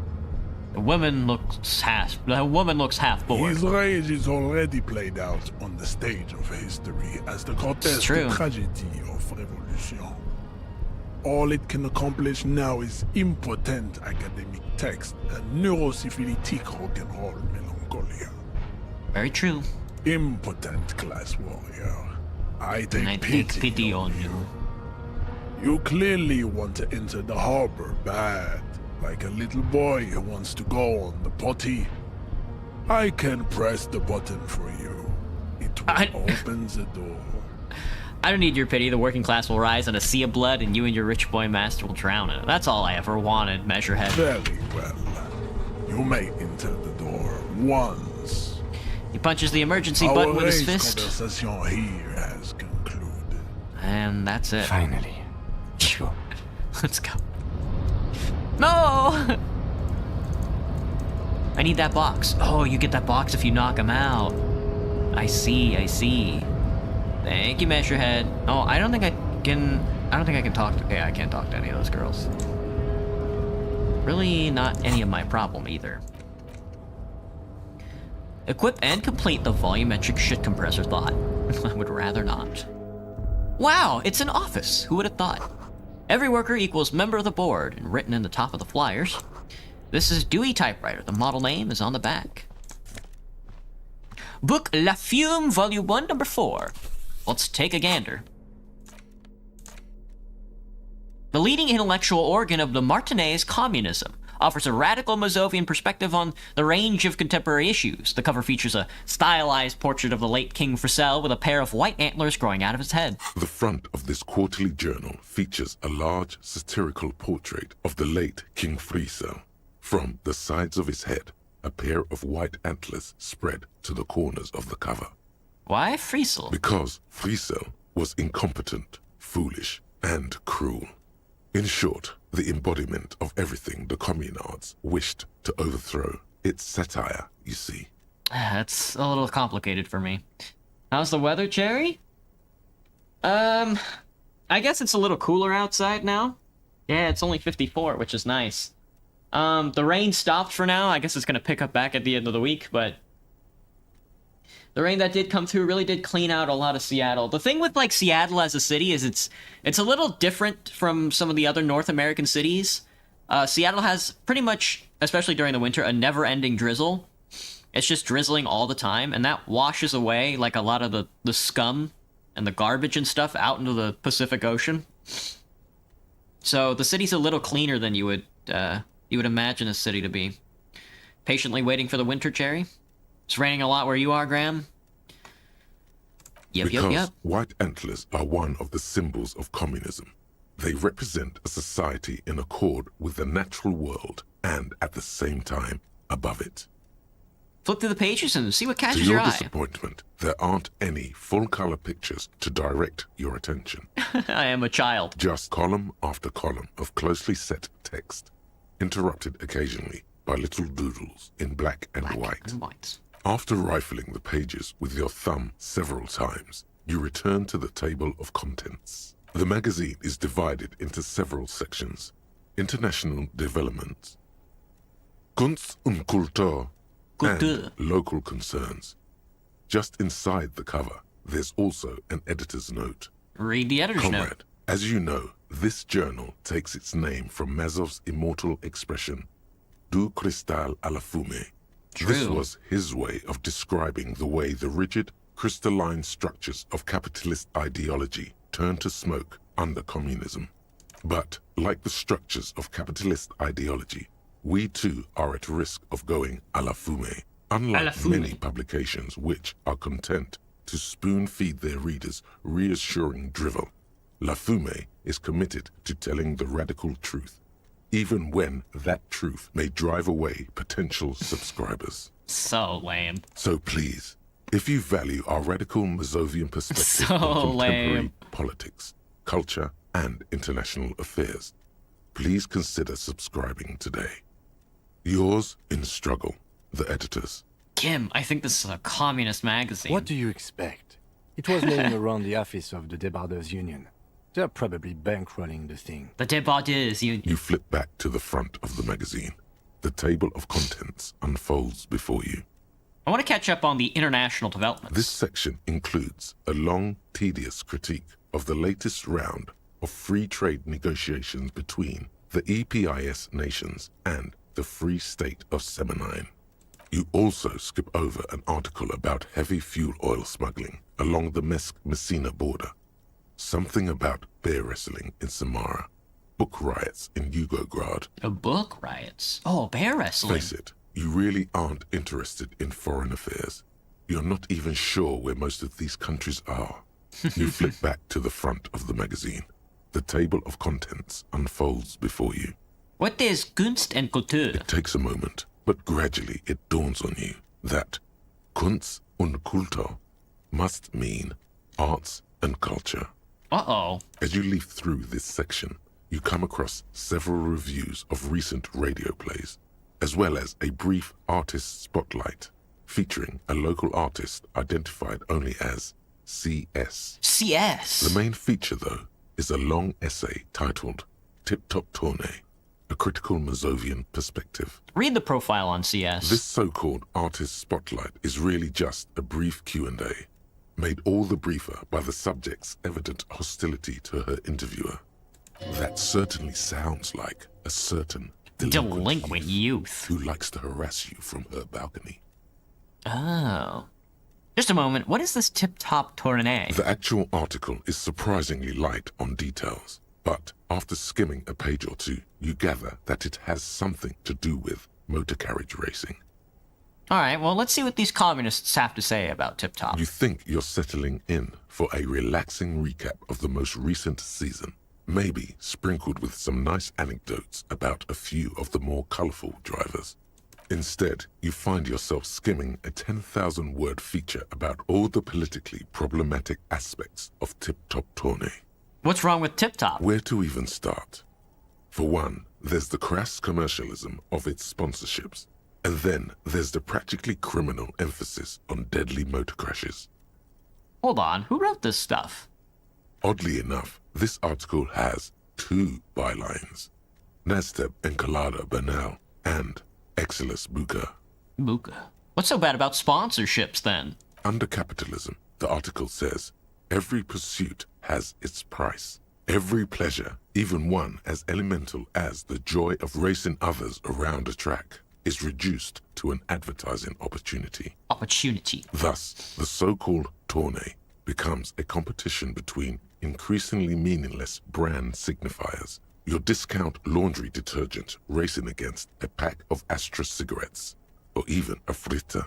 Yeah, but that's cool. When you get to see them crash. And that precisely is what's problematic about it. Were it not for the promise of random, spectacular violence, audiences would quickly lose interest. At the end of the day, it's the destruction of these 750,000 real races that you're really watching for. That's true. I really am in it. No, I kind of just like the racing. Sure, you think that, but subconsciously, it's the visions of brand names being engulfed in flames that you crave. I guess I never really thought about it that much. That's because you haven't been reading critically. But don't worry. The whole point of these sorts of articles is to let someone else read critically for you. Kim, this article says that no one really watches Tip Top Tourney for the races. Oh, come on. Can this article read your mind? It seems to think so. A certain kind of young man reads 1 or 2 books and suddenly thinks he understands the secret structures of reality.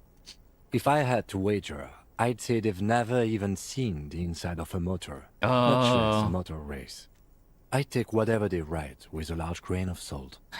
You flip back to the front of the magazine. Kim would say that. The table of contents unfolds before you. Do I hate and love this game? I don't hate this game at all. I love this game.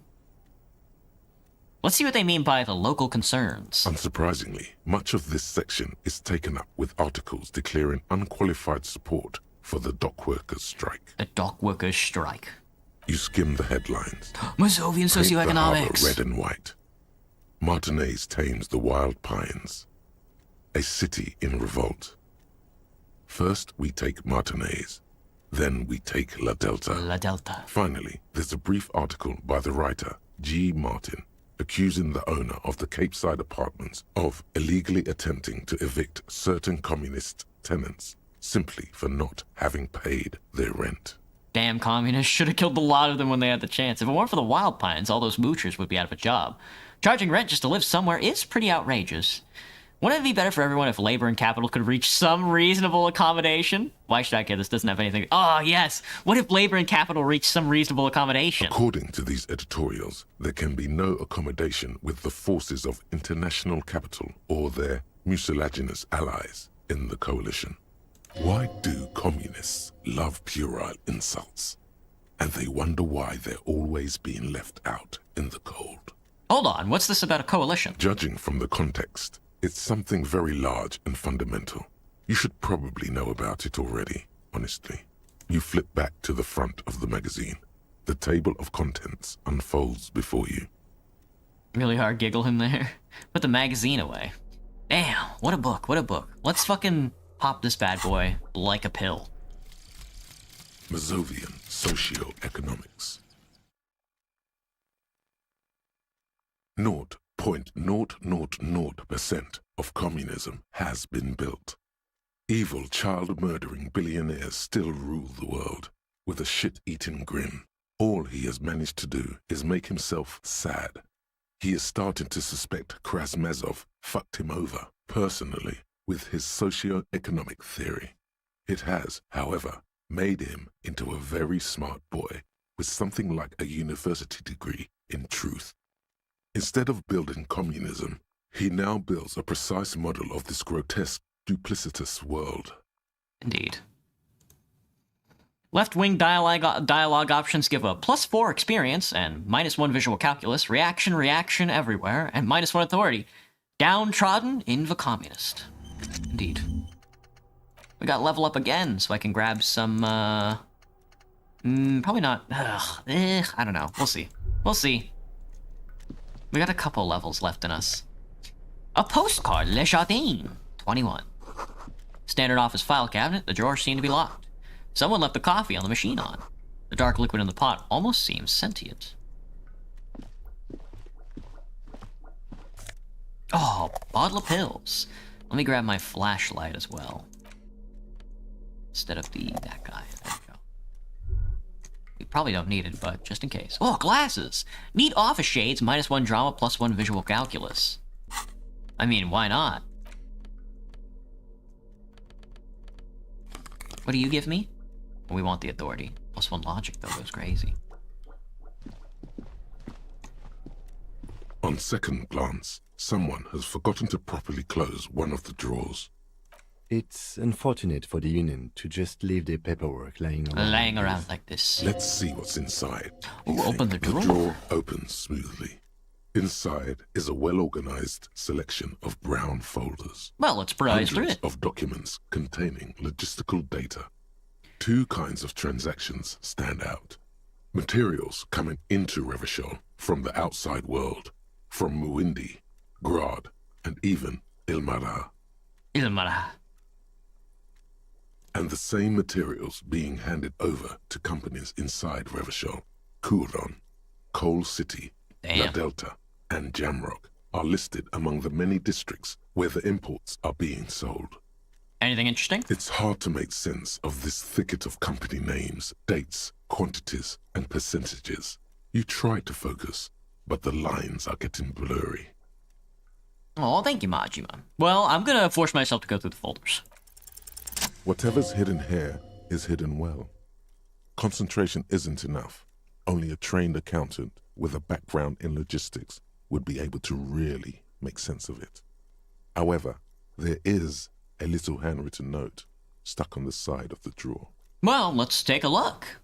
It appears to be a to-do list written in large, uneven capital letters.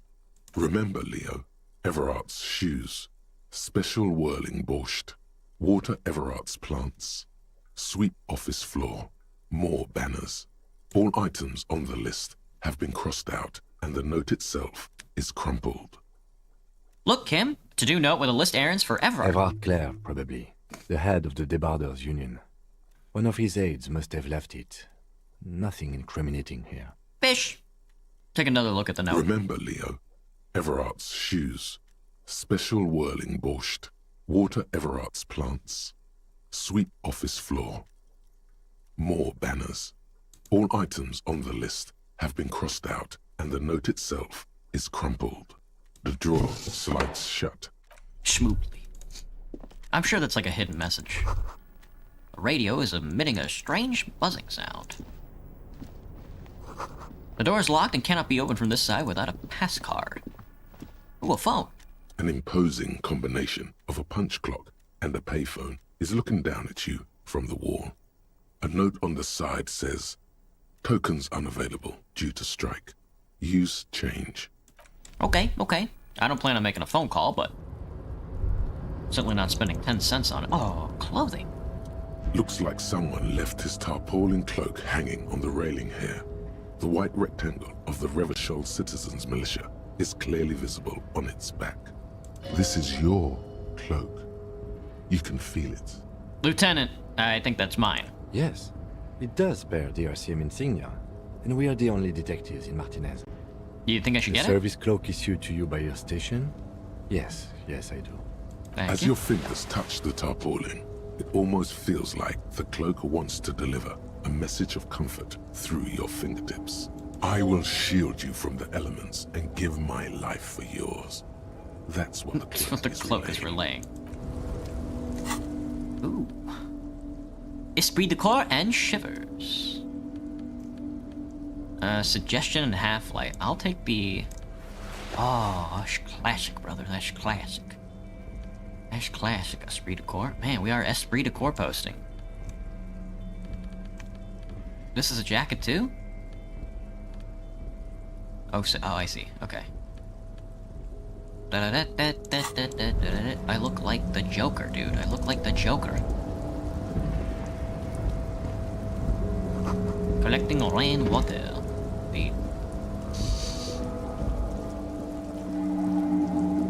Ooh, there's a lot going on over here, especially with all the bottles on the ground.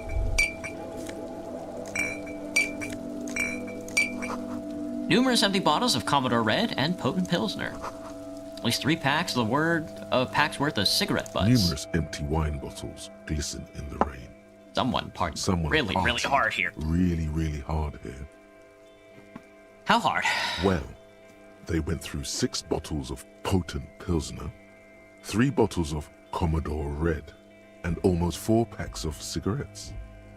It must have been pretty hard. Did I do this? Well, yes, I think we can say with relative confidence that it was you. Looks like I had a lot of fun. It really doesn't. Let's turn our attention elsewhere and move on. Looks like I had quite a bit of fun. So true, so true. I gotta sell some stuff, man. 8 ultra-liberal and 8 communists. That's right, that's us. We the superstar cop as well. 2 honor. 3 people have been killed already, apparently. 216 cases solved and 18 years in service. Good cop, bad cop, moralist. Isn't there a guy in here? This is the night watchman's booth. The name on the door reads, René Arnaud, you need to rest. Your body is aching. Getting in here has taken something out of you. Have a seat. Sure. The chair is not as austere as the rest of the booth. A thin grey pillow is attached to the seat, secured to the stiles by black ribbons. Breathe deep. Stale air floods through your nostrils. Not a single mote of dust floats inside your lungs, though. The inside of the booth is immaculate. Such a little something to help you out. The drawers are empty, save for old timesheets and receipts. One small box, however, does hold some cheap painkillers. They are slightly out of date. Read the side effects. Oh boy, where to start? Where to start? Elevated risk of dementia, mini strokes, Prophet's disease, sudden death, holy, hair death, erectile malfunction, critical flatulence, watery blood, black mucus, uncontrollable weeping, increased sensitivity to la opera, inoperable joint disorder, total spinal collapse is crazy. Maybe this was a bad idea. Take the painkillers. Get up. You stand and exit the booth. Okay, we're gonna take a quick look inside. If you must. But please hurry. We are pretty easy to spot up here. Nothing incriminating catches your eye. The cabinets are clean and their sparse contents meticulously organized. There's a framed photograph on the table. Take the picture. It's a black and white photo of a young couple out in a street fair. The man Hello, is Liliana. young, dark-skinned, and dressed in a Royal Carabinier uniform. The girl is smiling playfully at the camera. At least industrialized modern medicine, Graham. So true, dude. Why did you take that? Something about this man piques my interest. I think this can be a side thing. Fine. But let's move. I don't want to be seen snooping around here. Why did you take that? What do you mean? It's a photo of a happy couple. I'm gonna need that. They're gonna need it, Kim. Chill. Alright, here's where it gets a little messy. White pine's trees are printed onto the screen covering. Looks like the forest under snow.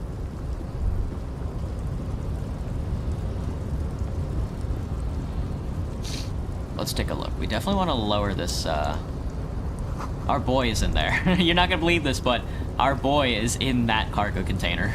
We need to get our boy out of that cargo container. $1.40! I'll take that. We need to open it. I think our boy is in there. He might be in a different one.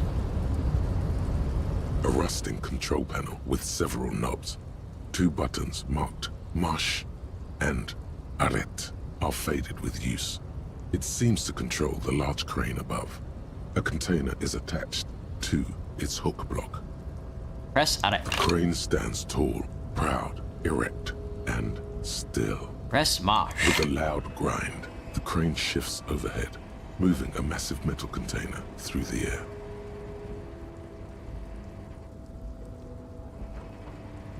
Down it comes. We gotta get in there, lads. We gotta get in there. And I'm not really sure how we're gonna do it, because we're weak as hell. It's gonna be hard for us to crack it open. Oh, fuck.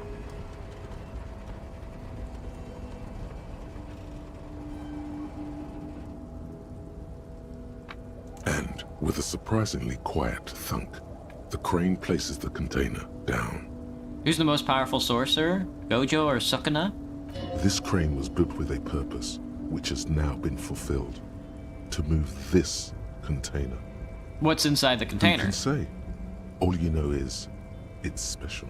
It's special. I can't see how that was worth the records, except for seeing the crane in action, which I admit was satisfying. Was satisfying, he's right. Well, why don't we go take a look then, Kim? Let me grab my crowbar. In case we need it. Well, let me save first, in case I crack my own skull open on accident. Erasmus obviously wins. Yeah, I agree. It's obviously Erasmus. Before you stands a cargo container. Just one of many in the yard. Lieutenant, I think there's something special about this container. Is this like your thing with that wall again? Maybe. I can't tell. I think we should investigate further. You do? Why not? There are a million containers here. Why are you fixating on this one? Maybe there's contraband inside. I don't know, Kim. It just feels special. It's a cargo container, detective. Just like all the others. He doesn't even look at it. We are not here to interact with containers. We are here to talk to the Union, right? Open the door. You attempt to turn the handle, to no avail. The doors seem to be mechanically locked. To your left, the lieutenant considers your actions. With some puzzlement. Knock on the door. No reply. Persuade the door to open. Come on. Why are you even trying to open a door with rhetoric? Because getting physical wasn't an option. Because what wasn't an option? Using my body over my wits. Now is not the time to get philosophical, detective. You can do that after hours. Nothing more to do here. Alright, I don't have the stats to get the door open, but if you did, then a guy who's so rich he starts bending light is in there. Ooh, change! The shipyard ahead is oddly quiet. The great machines are sleeping. The speaker tower is silent. There's no work to organize in the yard below.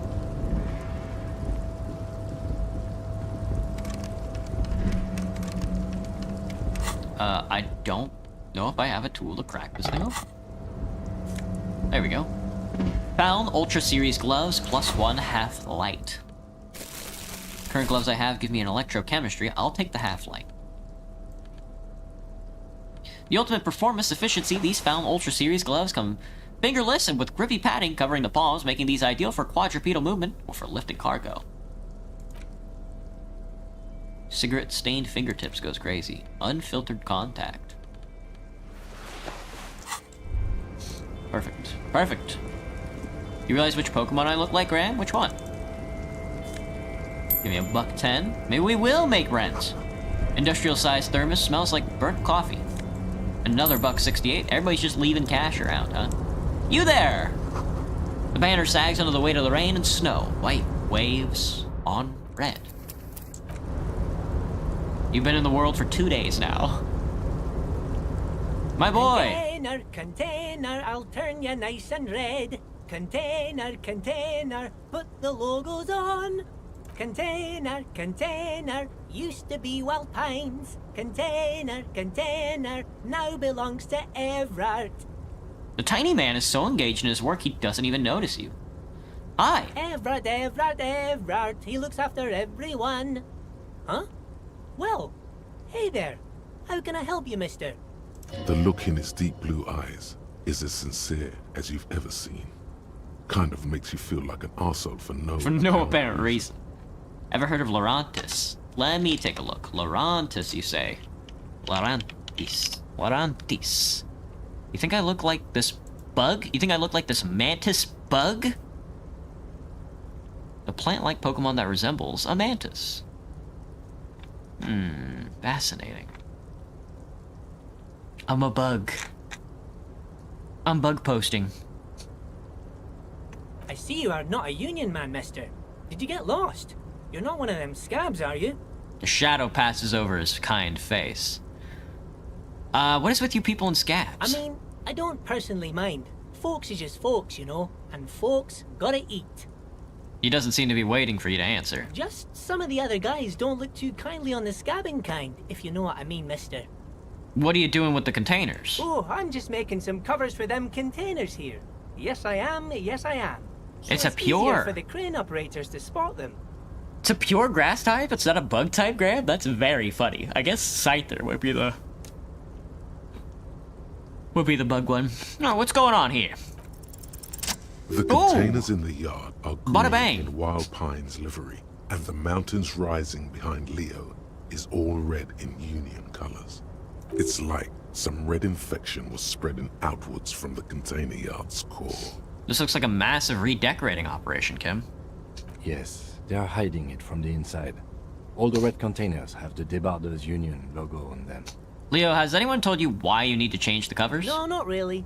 Mr. Everett doesn't tell me all the big things. Says I go and tell them to everyone. Thanks, Leo. You've been very helpful. Oh, no trouble at all, mister. No trouble at all. The little guy affirms merrily. Where is everyone? The harbor is empty. Oh, most of the guys are down at the gates, keeping the scabs from coming in. He leans in with a confidential look. We're on a strike. The whole union is. You don't have to work when you're on strike. Ha! We haven't worked for 2 months now. So no one is working? Not everyone is down there, of course. Mr. Everard is in his office, where he always is. And Jean-Luc is guarding the gate. He pauses to think. But Titus and his boys got into some drunken trouble and Everard sent them on a nice vacation. For a week or so. He stops, but seems eager to tell you more. What kind of trouble did this Titus and his friends get into? Oh, I'm not really supposed to talk about that. That's union business. He smiles and leans closer. Him and his boys stirred up something in town. Probably drank too much and got into a fight or something. I heard Mr. Everett telling them to take some time off. Don't go all bad cop on this simple, friendly fellow. I have another question. Sure. How can You I work help here. You work here, Leo? Yes. Everybody needs a job, and this is mine. I'm Leonard, by the way. Leonard Bellick. But everyone calls me Leo. The little man raises his hand in a welcoming gesture. Hello, Atlas. What's up? I'm like Mr. Everett's right-hand man when Mr. Edgar is out of town, and Mr. Edgar's right-hand man when Mr. Everett is away. Actually, Miss Beaufort is the right-hand man, but she's a lady. Who is this, Miss Beaufort? Lieutenant looks up at Leo. A real pretty lady with a skin like those Douai Sucre candy bars my missus likes so much. Them are real nice to suckle on once the dinner is done and me and the missus sit down beside the radio. But I can't listen to the radio all the time. There's so much to do around here and I'm always busy keeping things running here. Yes, I am. Yes, I am. Stay on this Miss Beaufort topic. Who's this Miss Beaufort you mentioned? Oh, Lizzie. She is a real sharp tool. Mr. Everett put her through some fancy school and everything, east of the river. 4 years she was gone, and when she came back, she was all fancy and lawyerly. But she's a real nice girl. Grew up in this here neighborhood, knows everybody and gets along with everyone. Real pillar of the community one day, I'm sure. I want to see if I can get... I've never been able to get... I don't want to spoil it, but I've never been able to get Wild Pines and the Union to work together, is what I'll say. That's what I'll say. I've never been able to get the Union and Wild Pines to work together. I want to see if I can do it, though. For a fraction of a second, there's sadness in his eyes. If me missus and me was to have a child, I'd be real happy if she turned out like her. But she can't have kids. Dr. Lemaitre said so, and she knows about such things. Been a doctor for almost 50 years, she has. He sighs and falls silent, watching you meekly with his blue eyes.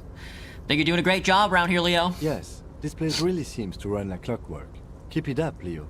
The lieutenant smiles at the little man. Well, thanks a lot. Coming from you, it means a lot, really. You didn't think it was possible, but the smile becomes even wider. Sometimes I feel some of the guys don't really get how much I Hello, bust honey my love. ass for them here.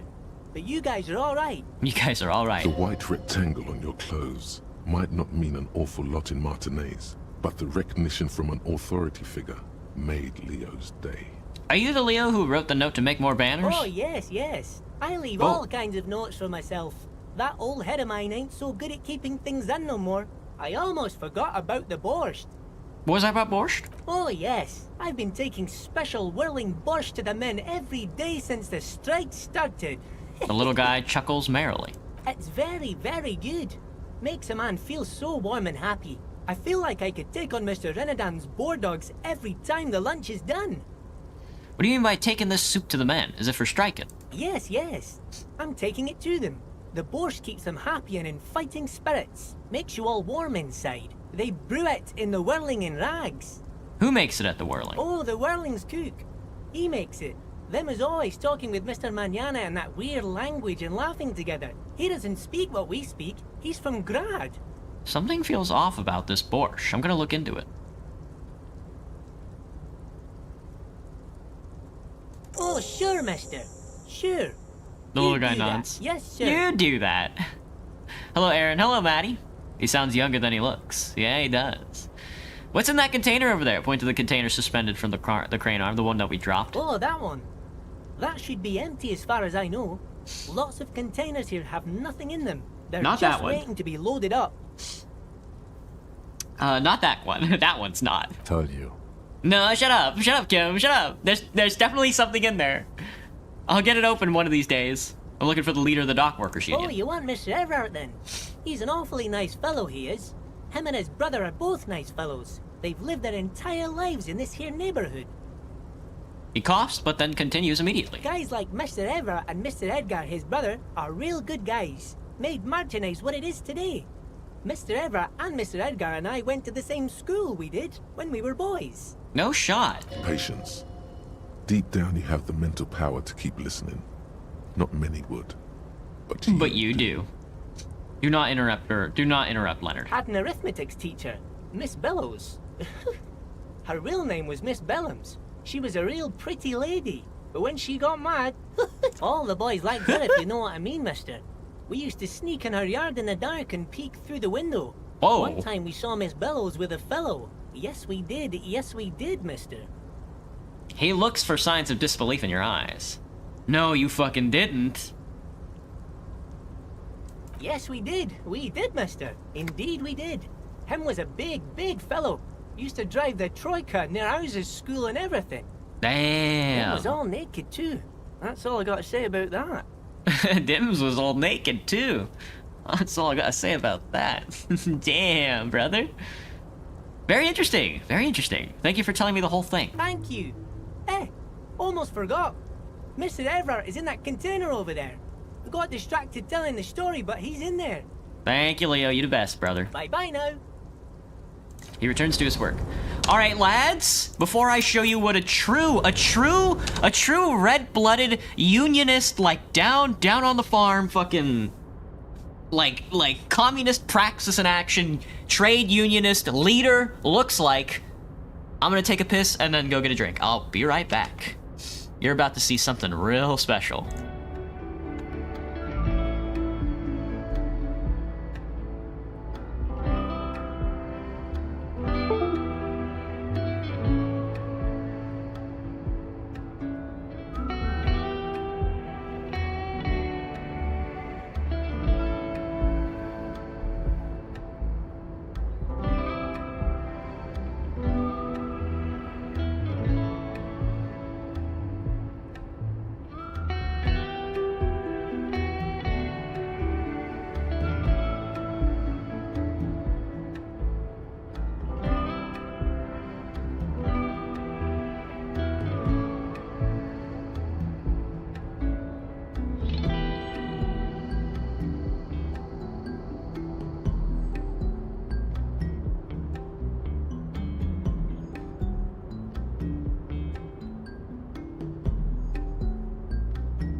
Alright, let's do this.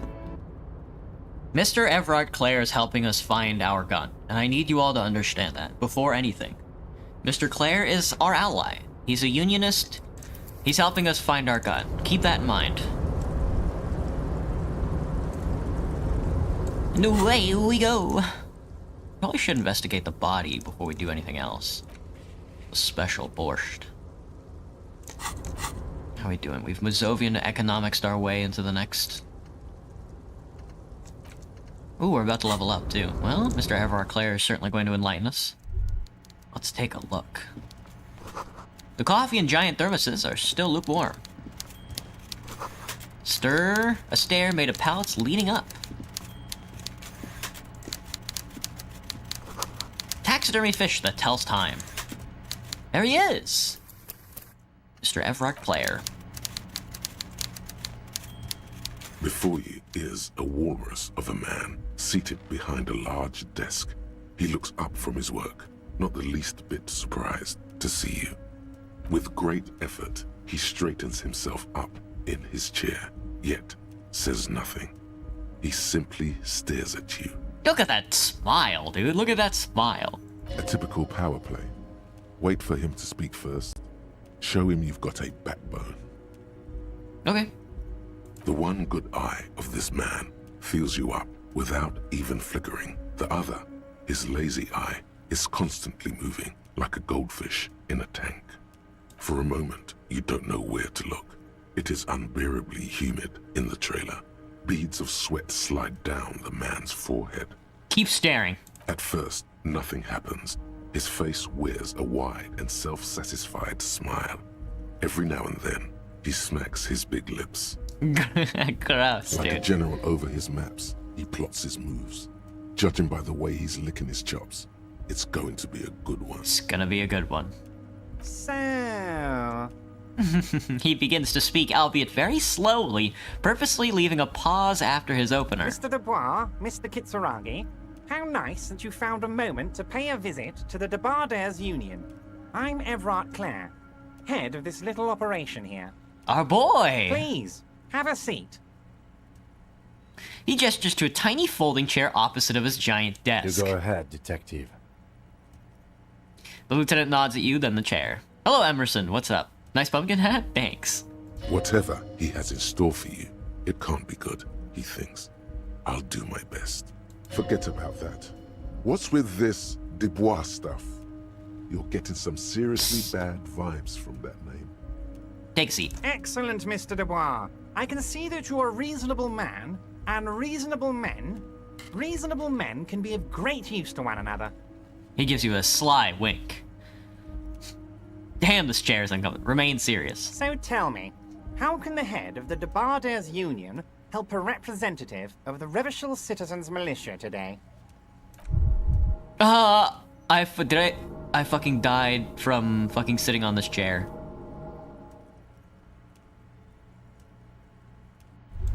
Oh fuck, I didn't heal myself fast enough. Something in your chest. I fucking had a heart attack sitting in this chair, bro. I shouldn't have sat down. Your jaw.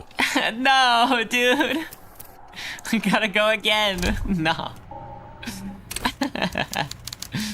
Dude. Alright. Run it back. Before you, with a typical power play. Say nothing, look him dead in the eye. Keep staring. At first, like a jet. Mr. Dubois, please. Mr. Dubois. Whatever, forget about I can't that. sit, brother. I'll What's die. with this Dubois stuff? Why are you calling me... You're getting some seriously bad vibes from that. Why are you calling me Mr. Dubois? Please, Mr. Dubois, let us converse in a civilized manner, as equals. Take a seat. I insist. You just found out the word retarded is offensive to people with thinking disabilities. This guy needs a Theodore Andromeda branded wife who wears shaker cup to chill, for real. You watch one of my shorts, you laugh so hard, Emerson? Well, glad to hear it. You had a nightberry about your upcoming Roblox Halloween FNAF game, Kai. Dang, dude. It's nothing.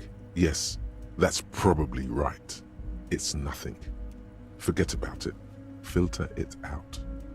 He's trying to throw you off your game with this Dubois nonsense. I can't Don't sit. Give I'll him the pleasure. I'll die, dude. If I sit down, I'll die.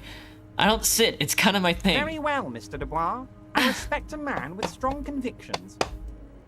What world am I living in, man? I have to dodge chairs. It's so lame. I, too, have convictions.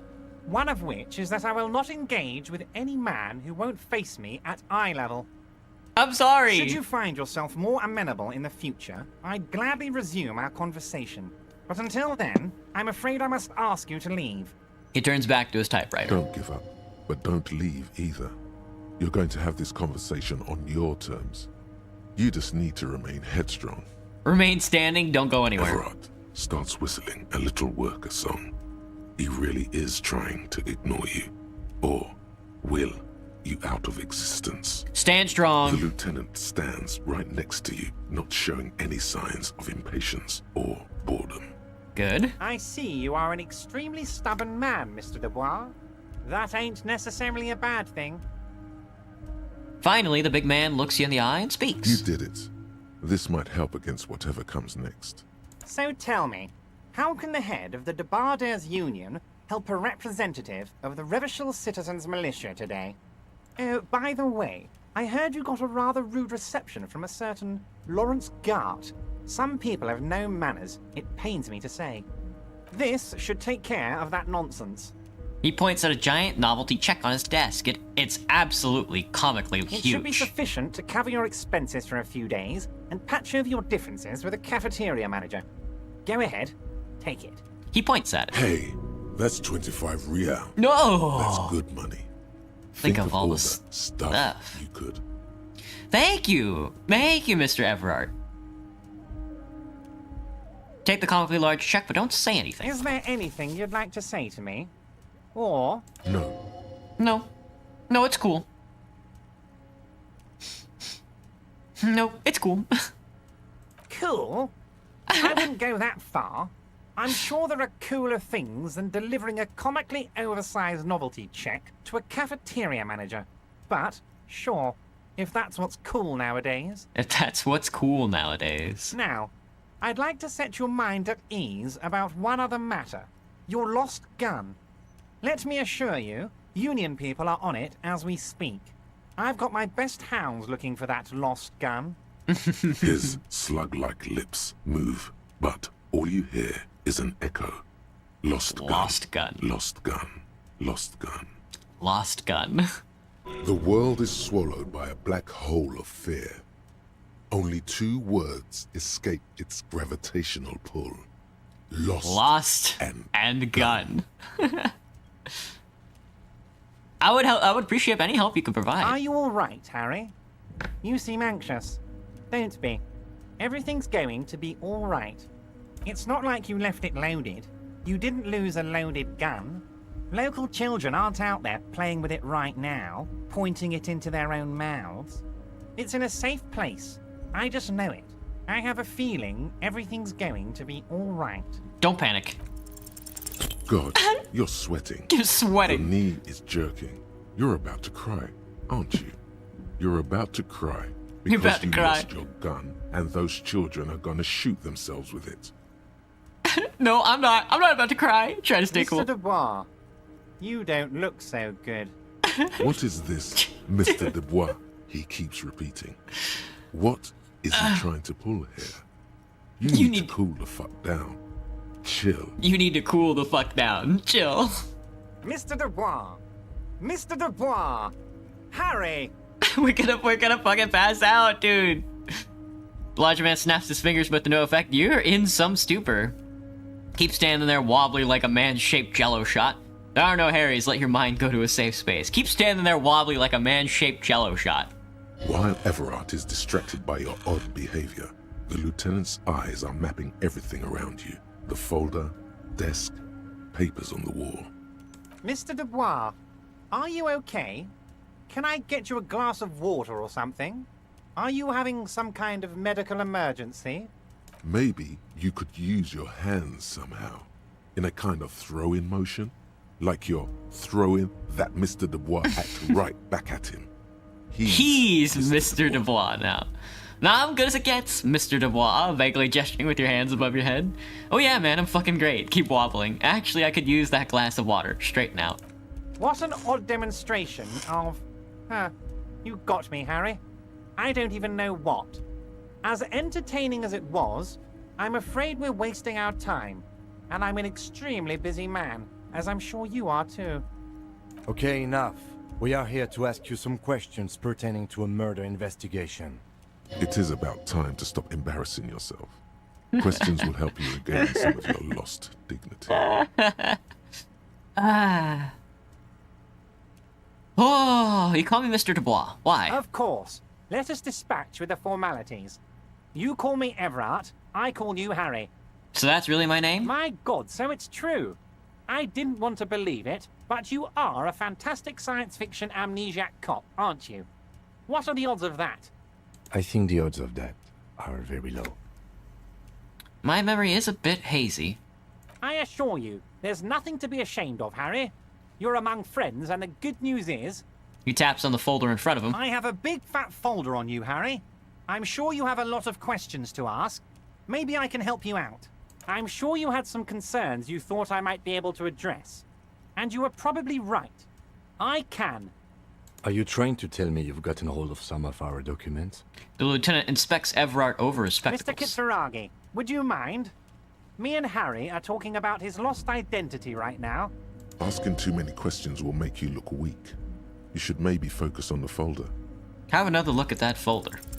Everard's large hands are covering the folder, but the look on his face says, I know everything about you, Harry. I got nothing to hide. Oh, Harry. He peeks into the folder. Wow. This is really something. I'm sure it's not that bad. I'm sure it's not that He bad. has no RCM folder, and I very much doubt even that. So how about it, Harry? You need assistance, I presume? Let me get this straight. Let's get this straight. What is my full name? It's Harry. Harry Dubois. Harry Dubois. It's our boy, Lieutenant W. Freighter, Harry Dubois, of the RCM. You feel like a Dubois, but you don't feel like a Harry. Strange. I feel like a Dubois, but not quite like a Harry. Something longer. Sure, okay. You're Harold. Harmon. Haroldamus? But that's not what the record That's says. not what the record says. The record says Harry Dubois. A real man's name. A real man's name. Mr. Kitsuragi doesn't seem even slightly empathetic to your memory loss, Harry. I, however, wish to help you any way I can. Do you know where I live? But of course, Harry. Your precinct is the 41st and you live in Jamrock. You're a Jamrock boy. A long way from home. But that's okay. The average Canadian supply of maple syrup. I'm currently more than 100 miles away from your location. Do you know anything about my family? Do I have wife, kids, Family? or... Harry, you're not a family man. There's not one peep of family in here. Unless you think you're a family man. Do you strike yourself as a family man, Harry? You're right, I don't. That's why I like you, Harry. A good man knows both his strengths and his weaknesses, and you, my friend, you are one of the all-time greats. What kind of cop does it say I am? Harry, you're not simply a cop, you're a star. A bright shining star in the drab law enforcement sky, outshining all other stars. You're a superstar. Superstar. That's what I like about you, Everett. You got me. Of course I do, Harry. And I'm gonna help you shine. I'm gonna put you on all the big stages. Your name in giant neon letters. Harry Dubois. The giant neon sign reading Harry Dubois, hanging from the Cavalson crane, can be seen all the way to Jamrock. Somewhere in Mirova, a beautiful woman sees the bright glow on the horizon and says to herself, Oh my god. Oh my god. I shouldn't have left him. I shouldn't have left him. No, dude. Where'd you get that folder? Ah, this? My friends in your organization gave it to me, Harry. I find that very suspicious. May I have a look? I'm afraid this is meant for Union eyes only, Mr. Kitsuragi. I'm sure you understand. Please continue, Harry. Let's talk about other matters. Of course, Harry, of course. Let's not linger on personal details and amnesia. You wanted something from me. Aren't you gonna ask how I got in? Honestly, I didn't want to bring it up, Harry. I heard you have become Measurehead's race pupil. It was a tactic I needed to get in somehow. It's not like I'm a racist now. Of course, Harry, of course. You're not some kind of a fantastic racist now. And rest assured, no one's gonna hear about it. No one's gonna know what you did with race there, Harry. Your race bonanza is safe with me. Word of how racy it got will never leave Martinez. Word of how racy it got will never leave Martinez. You bought a metal sign for your room and it says, warning, all unattended children will be sold to the circus? Damn, Atlas. Anyway, I assure you, I am a very well-informed man. Information reaches me before I even get the chance to request it. Let's talk about my lost gun. Yes, your lost gun. My best men are on it. They're turning every stone, searching every playground, asking kids, grandmas, everyone. Your gun will be found, Harry. Let me assure you of that. It's just a matter of time and effort. The only way to find it seems to be working with him. He might even be holding your gun hostage. Does this mean if I do things for you, I'll get my gun back? Damn it, Harry. That's exactly what it means. I'm only kidding, of course. Only kidding, of course. Of course. Lieutenant replies. We help you, you help us. Help us. I wanted to talk about the hanging. Oh, of course. That's your main thing here. That's why you're in Martinez. I know everything that goes on around here, and I would love to help, like I'm helping you with your lost gun. He's helping us find our gun. They killed my gun and took my car, definitely. Everard Clare is helping us find our gun. I mean, it's no secret that the lynching is connected to the strike. So much to talk about. Honestly, it's been weighing on me so heavily. I understand you need to interview me. I sense there's a but. But there's a thing that's been keeping me up at night. I want to talk about the hanging. I mean, if we could just calmly talk, exchange information, we could blow this thing wide open. True. Yes, that sounds good. Let's do that. But I can't think straight with this thing weighing on me. You're police officers, aren't you? I have a crazy idea. You guys are basically door-opening machines. Incredibly talented at opening doors. I've opened a few doors in my life.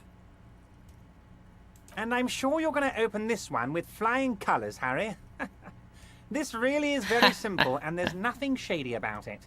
Okay. The stars aligned into a cosmic frown here. He has your fate decided. Bide your time, however, and let the stars continue their course, and that frown shall turn into a smile. Only if you play along. Whose door is it? Oh, no one's. It's just a weasel. A weasel lives there.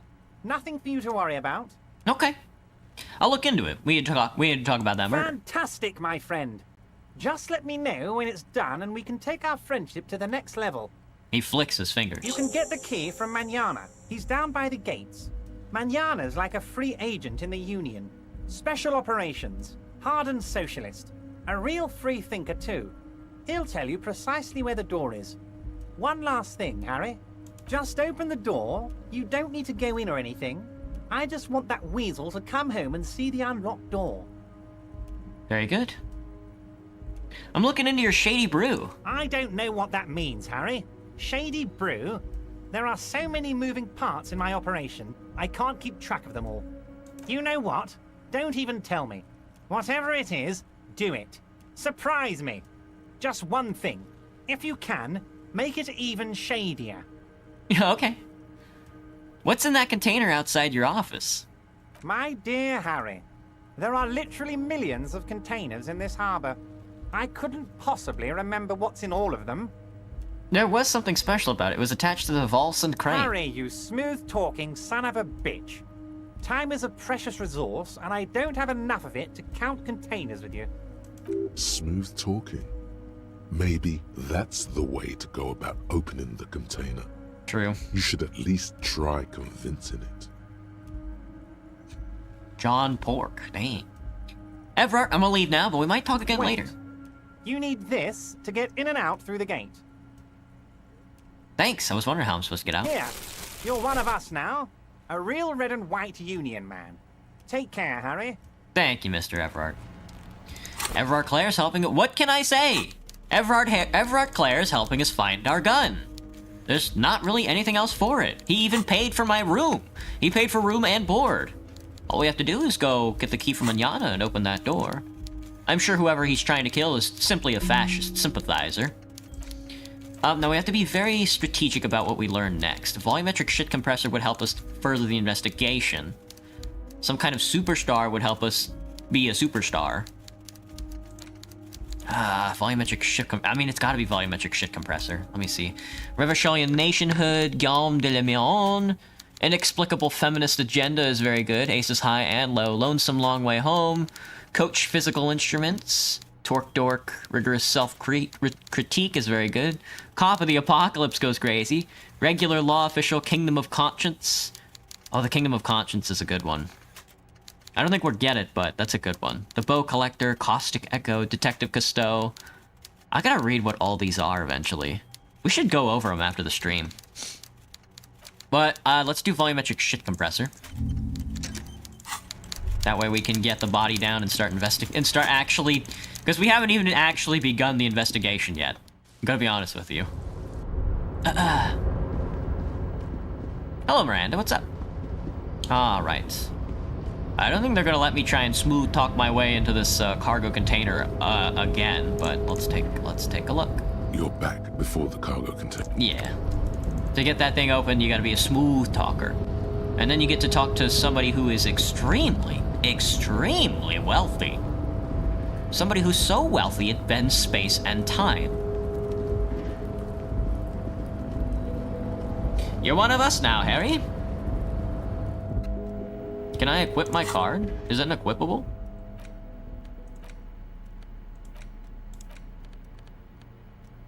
No, I just got the card, I guess. It's just not an item. You're one of us now, Harry. Manana, my boy. So, how'd you like our harbor? Labor Utopia. It's but a rest area on the path leading across open plains. Right. You talk to the boss, eye to eye, like men of the plain. If you have any more questions, I'm set to talk. Everett said you have a key to the door? A key, huh? What door is this key supposed to open? Some whistleblowers, I think. I was hoping... He said it belonged to a weasel. Oh, say no more. I got you. Taps the side of his nose with a little wink. I got that key right here. And let me tell you, it's mighty good of you to help us out during the strike. Working class solidarity, as they say. Heard something about a weasel and it didn't sound like a local polar weasel, if you know what I mean. I'm not opening this door for myself, I'm opening it for all working men. I'm a hustle grinder. I'm not so sure about the hustle grind, but... Baddest hustler in the neoliberal hood. It's a good thing you're doing. Thanks. What you're looking for is a basement door behind the greenhouse. That's behind the whirling in rags. That's all I know. Our organization is what you call compartmentalized. Means we keep out of each other's business. Okay, but where did you get the key from? The janitor gave it to me. Nice fella. We talked about life and things that really, truly matter. His gaze wanders off into the distance. Would I rather piss on the grass or the sand? Sand, Graham. I think the sand would absorb the piss better. Grass? I think the ammonia in my piss would probably kill the grass. None of this mess we're in. This jiving and juggling. What's it for? To feed our children, I guess. Anything else I should know about this task? This weasel person? When he'll be home? Got it. I'm more of a philosophical dock worker, see. I like to talk about the big picture stuff. Who I am, who you are, what we are fighting for. Man takes a big sip from his flask. He is, and what they're fighting for? This is Why are you striking? Who he is and what they're fighting for. This is interesting. Well, why are you striking? We're negotiating our share. Your share? Aye. Seemed pleased with himself. Wait, so not wages or pensions, or... This stuff. They already covered. Shouldn't you be grateful then? It's a lot more than most people here have. At least you got benefits, that's something. It's not enough. Not enough to get ahead. More about keeping us in our place. How large of a share would you like? All of it. However, right now we want all the harbor workers to be on the company's board, so they could take part in the decision-making process. Are you a, communist? No. I don't think I'm a communist. Seeing something of value and saying I want it all to myself is a much older and simpler notion. No science to it at all. Ugh, seeing something of value. Seeing something of value. You don't get it, Manana. You don't get it, brother. We seek to abolish value. Even a weak child can think it. The only things holding someone back are I can't and I shouldn't. But the stuff you do aligns admirably well with the World Republic. Why not call yourself a communist? I have nothing against communists. They are honorable boyaderos. And they have good analysis. But my own code serves me well. If my code starts failing, a code can fail a man as well as a man can fail a code, then I will have to submit to a new one, which may well be communism. It sounds like you're a communist who thinks he isn't doing enough to call himself one. See, I'm primarily a lazy person. Same, brother. He looks very amused, as if thinking about some private joke or mystery. The boss man, Everard. What can you tell me about him? I think it's best you make up your own mind now that you've met him. In my eyes, he is a capable organizer and a decent businessman. What does bossing the union entail anyway? I guess you kind of get to be the village chief. He oversees the harbor, makes deals with the owners or other relevant parties, watches out for his own. By that, you mean corruption? Corruption. By heavens, why would he not be corrupt? We live in a harsh and disordered world, see? And in this world, the old man is corrupt for our benefit, and we know it. Appreciate it even. He is, personally, not too lavish. He's very ascetic. Okay, he's reasonably lavish, sure. That's his prerogative. It's not like you want a saintly demeanor on a corrupt motherfucker. That would be a manipulative illusion. Besides, there are no non-corrupt systems in the world anyway. And moralism is the most corrupt of them all. Not you would like to say. But then there's that weasel door. You seem like you spent a lot of time thinking about the political situation. Sure. I've had the necessary free time. Fortunately, there's always time. The man sits on the railing, his hands reaching far and wide. Yet it feels as if he could, effortlessly, go even wider, if need be. An endless torrent of time. You have any idea who killed the hangman? The mercenary, eh? Who could have killed him? That's indeed the question. Why even do such a thing? The harbor is a prime area of suspicion in your opinion. Are the dock workers involved? Let's change the topic. Can I pin the hanging on the mercenary? Please? That would be awesome. I'd love that. How corrupt can we go? Yes, more corruption. Mind if you lurk for a bit, Graham? Yeah, go for it. Do do do do.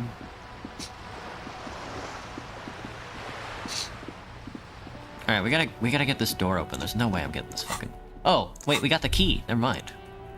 I was gonna be like, we gotta crack this door open, but we don't need to do that at all. This must be it. The basement door is weather-worn.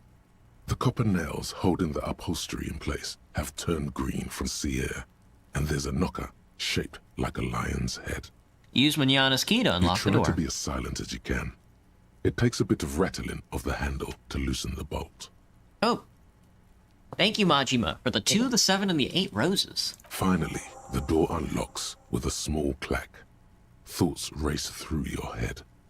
Well, buddy, you opened it. No need to go inside. It would be rude. Only curiosity could account for stepping over that threshold. Maybe there's treasure in there. A white alligator. A fountain of quicksilver. There's definitely something in there. Something we'll discover probably a little later. I wouldn't worry about it. I wouldn't worry about it. Oh, can I try and crack and open this door again? Oh, I never went this way, did I? An old shoe rack, boots, sneakers, and old slippers. Apartment 12, a loud rumbling snore comes from within. Ooh. These shower curtains are covered in some sort of slime. Ooh, 42 cents. Ultraliberal communiste. Let's try the bolt cutters again. Let Everard know you've unlocked that door, and indeed I have. This door has been closed. I can't get out of it. A chalk drawer. Kim pointed out the shackles. Thank you, Kim. You're the best, buddy.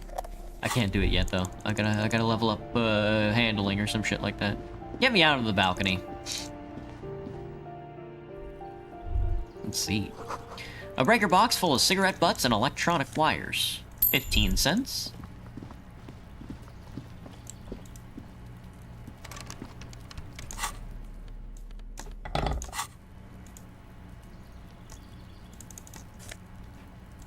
$0.75. Just a door, nothing for you to see here right now. Suppose not.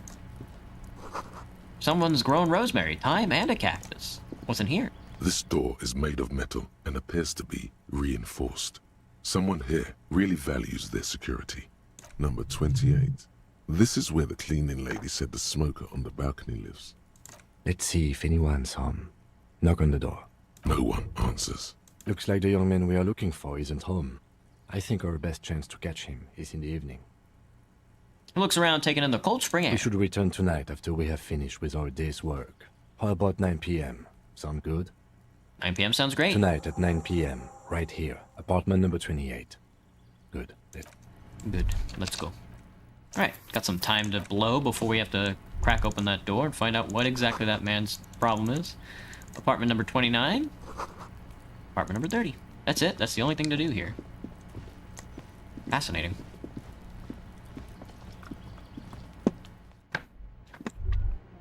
Alright, let's go talk to Everard. Who else do we need to talk to? We gotta go talk to the Union boys. We gotta get the body down after our volumetric shit compressor gets done. We gotta go talk to the Union rep. And we gotta finish talking to Everard. Let's go finish talking. We'll talk to the Union boys last, I think. Because they're the ones that are really gonna get the story flowing. Oh, we haven't talked to these old fucking gooners yet. I forgot. Let's talk to these old nerds. And nerds they are. A time of ages past.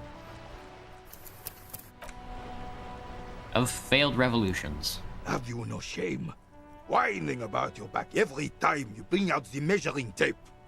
René, you're a man with a fork in a world of soup. Please, let's just try to enjoy the game, alright? The other one is eating a big sandwich. I'm trying to, but you keep breaking my concentration. You're old. I can see that. We're both old. Now stop grabbing your ass like it's a girl. Hand-eye coordination, grab the ball, and show him how it's done. Ooh, here we go. Watch this, lads. You ain't never seen anything like this before? You are immediately surprised by the ball's lack of weight. No matter, you'll make it work. Feel the ball. The cold metal ball is surprisingly smooth against your neck. It has a pattern on it. Probably a sponsored ball. Yours would only be covered with bumps of learning and scars of victory. Already your muscles are adjusting to the weight, the nervous system calibrating, until you and the ball have merged into a single entity. The man ball is ready. Man ball is ready. Take in the surroundings. A chilly breeze ruffles your hair as you stand there, feet firmly planted. All sounds, smells, even the wind, everything fades until the only thing left is the union of man and ball. There's time for a last glance inward. Who am I? An embodiment of pure motion. A fine-tuned locomotor running at maximum efficiency. Some would still say you're a cop, but I guess we're beyond that now. The inertia can be contained no more than a bullet leaving a gun. Let go. Be the bullet.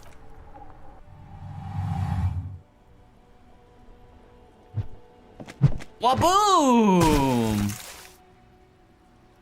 Fucking show these dorks what's up. Merde! Bordel de merde! What the hell is your problem? Not a weak tricep. Not a weak right tricep, that's for sure. I don't care if you are a cop. You do not just ruin someone's game. It's so goddamn disrespectful. I'm sensing anger and I don't understand why. You vandalized our game, son. We can't play pétanque with 5 bull. Pétanque? Yes, pétanque. You ruined our pétanque game. We want our bull back. Take it easy, René. This is just a misunderstanding, isn't it, officer? No harm done. Of course there's harm done, you orange slug. You are as a goddamn bull. Listen, guys. The ball's gone, and I have a murder to solve, alright? A fine example you are setting here today, officer. I'm not giving him my $15 ball. And Gaston will too. It's okay, officer. Forgotten completely. It was my bull, and I have a spare. Everything is good, and we're ready to assist any way we can. The lieutenant says nothing, but his face is rigid. It seems he does not approve of your athletic displays. These guys, they don't get it, man. I'm fucking a million times stronger than they'll ever be.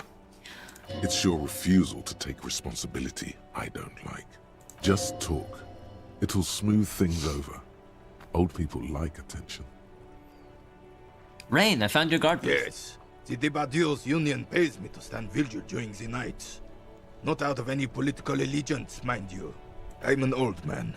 Don't sleep more than a few hours every night anyway, and money is tight.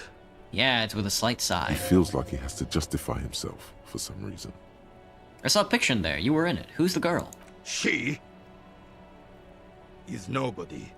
This is none of your concern, and I refuse to discuss my private affairs with the RCM. The lady is Jeanne-Marie Beaulieu, and she sure as hell wasn't a nobody. Sure as hell wasn't it? You must have seen something on the night of the murder. Your booth looks right where they are. Yes, it does. Unfortunately, I wasn't working that night. Been on a 2-week leave since last Monday. Hello, Lele. What's up? Why are you on leave? It's a private matter. Nothing to do with your investigation. You see, officer, René is the kind of man would rather die than admit he needs medical assistance or, God forbid, sick it. A real man's man is just gonna ride it out.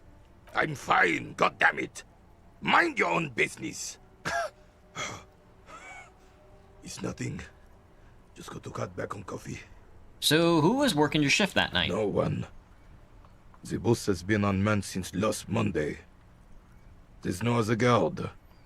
It's just me. No one has been guarding the container yard since last Monday. Yes. It's not actually an issue. I mean... Look, officers. The container yard doesn't actually need a guardsman. Never had one before René. Monsieur Claire had that booth built specially for him. It's mostly decorative. Mostly decorative? The possibility of someone being in there is enough to discourage any ill-minded individuals. True. You got 11 maple syrup, Atlas? Dang, man.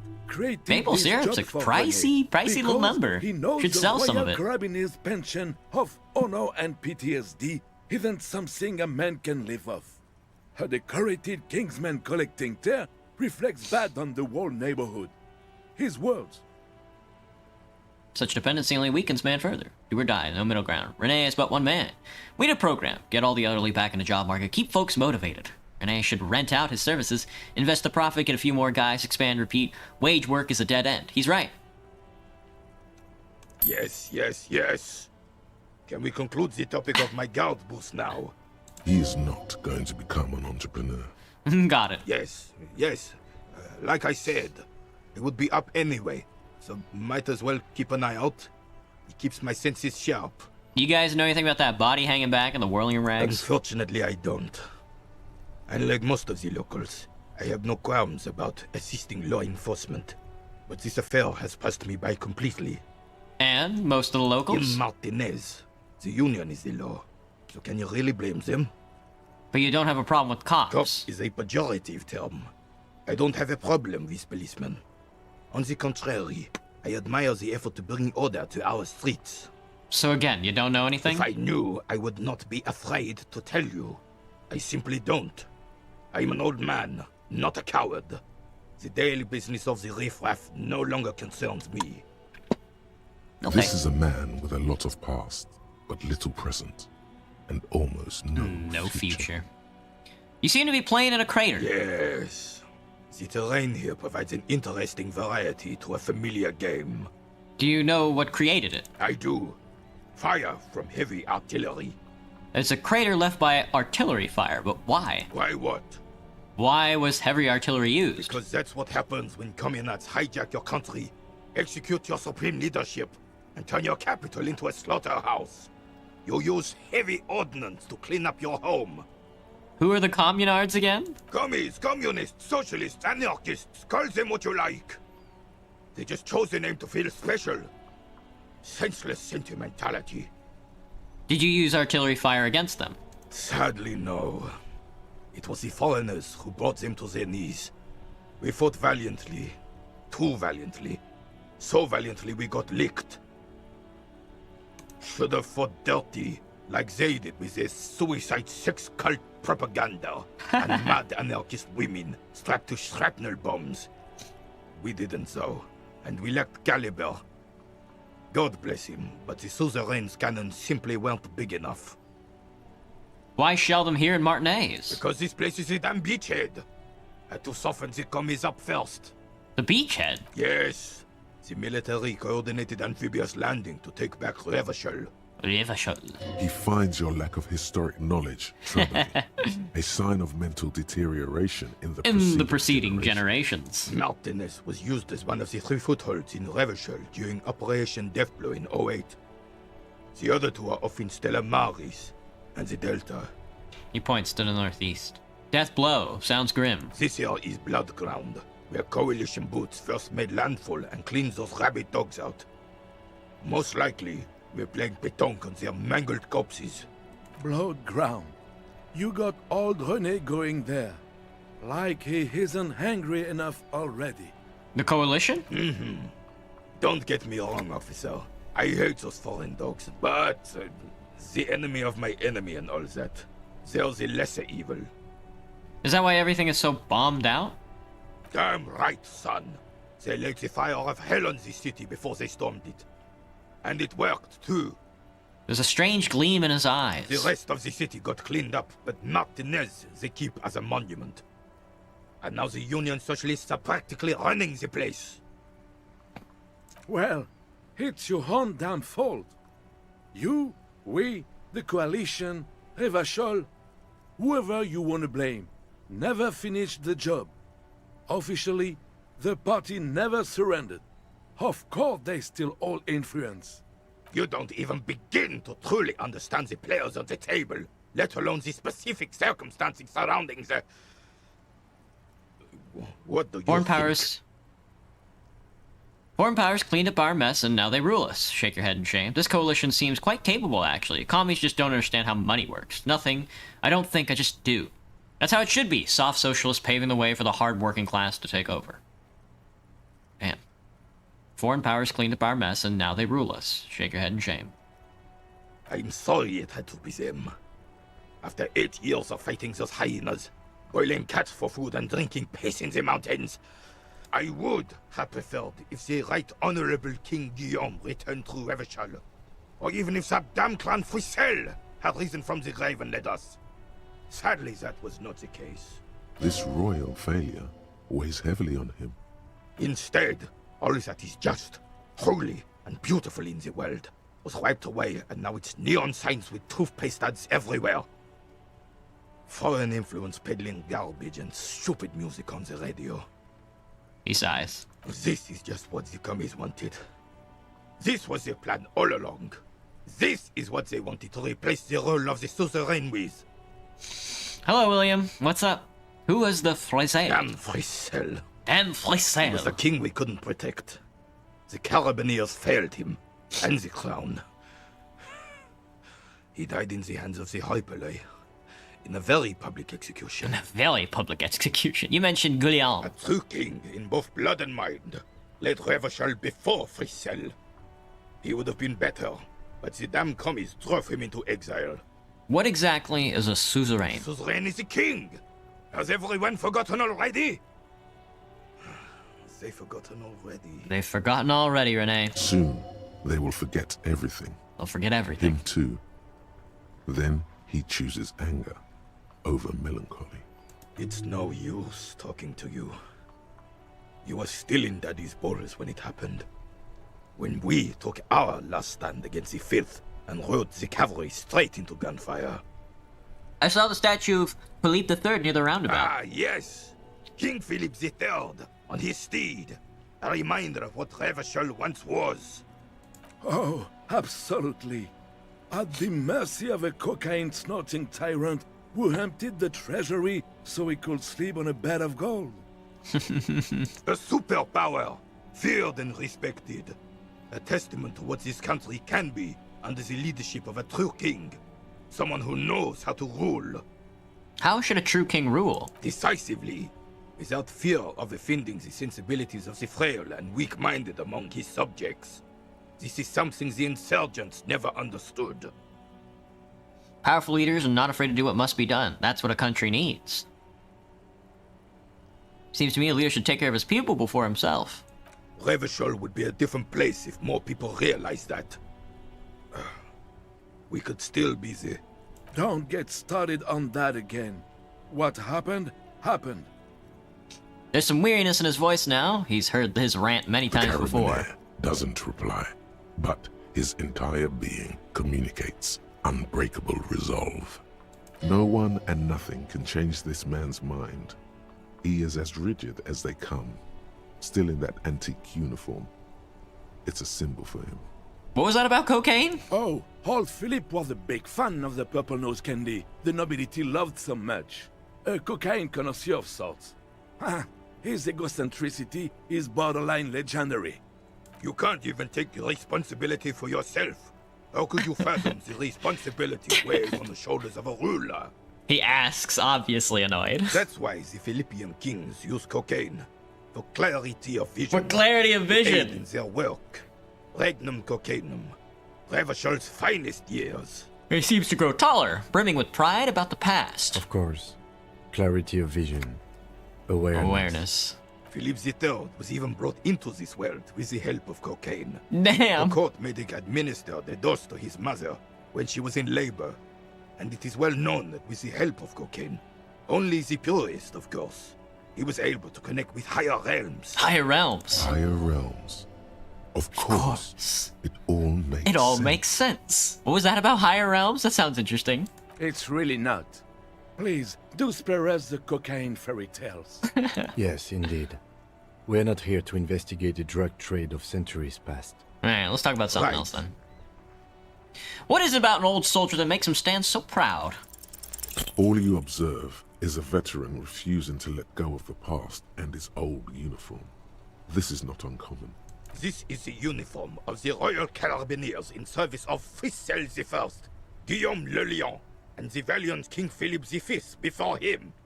Don't you mean Frissel the Fan? You do not speak his name. Claven. Though he was a clown. But he was our clown. Ours to ridicule and to mourn. There's something you missed. You will get to it. Don't worry. Don't worry. Thank you for your time. Uh-oh, did I fucking die? Why am I getting a red? Oh. Volumetric shit compressor. Indeed. Bizarre scientific news from Revachol West today, where a police officer's shit has been observed at a pressure of around 495 gigadecimals. True. These metallic hydrogen levels of shit togetherness were thought to exist only at the center of collapsing stars, not law officials. It remains to be seen how long the shit singularity lasts. Very true. All endurance white checks unlocked. Learning cap for endurance raised to 4. Volumetric shit compressor. He has a volumetric shit compressor. Alright. It's clear you like the hard stuff, Brota. Sounds like my stomach's growling. Evening falls. The time has come to take the vow. The vows? The vows are blood and flesh. What's my lower intestine going on about? Lower intestine? The term is metabolic and circulatory system. Damn, okay, but what's the hard stuff? Fascism, Brota. Well, fascism? Okay, stomach, I've made up my mind about fascism. What is fascism, though? Many things, but it's mostly about trusting your gut. Who does your gut tell you is the source of Revachol's problems? I thought you were my circulatory system. Quit stalling, Bruta. We're talking about the weakest, worst, most insane thing. The weak link. Financiers? Yes, them. But also, women. Women? Women. Men of war. Oh. You don't like them. They're insane. Their idiocy needs to be scrubbed off this world with rubbing alcohol. Woo men need to go back to the fucking kitchen. Whoa. That's what fascism boils down to. Am I the rest having... is also important.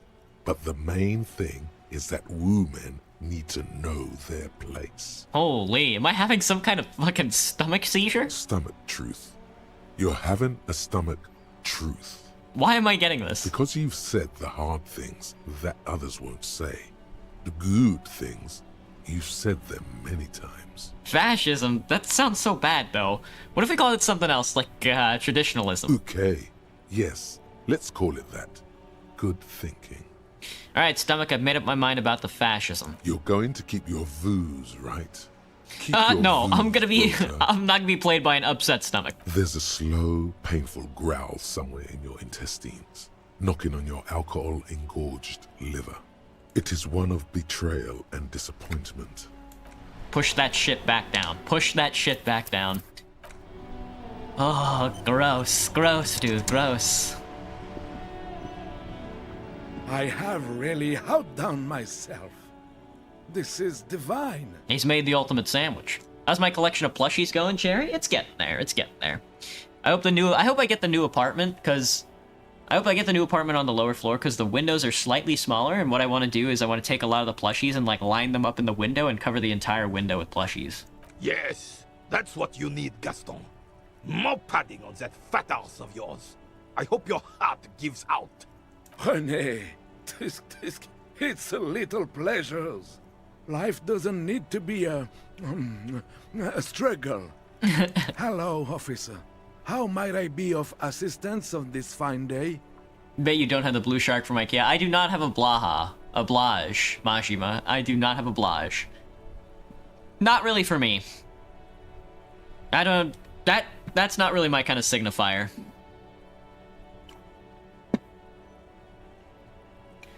How might I be of assistance today? Looks delicious. Can I have a bite of that? I'm sorry, officer, but I really don't share food. Nothing personal, it's just a principle. The only one you have. Please, man, can I just have a bite? Believe me, officer, I wish I could help you, but I need this sandwich to keep my blood sugar stable. In my age, you need to pay attention to these things. Please, friend, let's just share. Back off! It's mine! He jerks away, immediately startled by his own reaction. Sorry, officer. I'm sorry. I didn't mean it in a bad way. But the sandwich is mine. I'm not gonna share it. When the dissidents come to rape our country, he hides. But try to get a bite of his dear sandwich and he gets claws? You're a special kind of vermin, Gaston. He mentioned Jean-Marie Baliot. Who is that? Oh, sweet Jenny. Jenny. She was the finest woman in all of Revachol.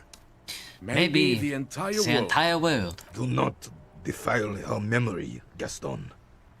Let her rest in peace. His tone lacks its usual intensity, like he doesn't feel he has the right to speak on the matter. So you both know her? We knew her, all right. Lived on the same street our entire lives, just 2 houses apart. The 3 of us have been best friends since we were 4. She was René's first girl, back when the prick was 16. They were courting till he decided he'd rather die for some great ideal than just be happy. And then you stole her from me. He jerks forward, but then grabs his chest and stops.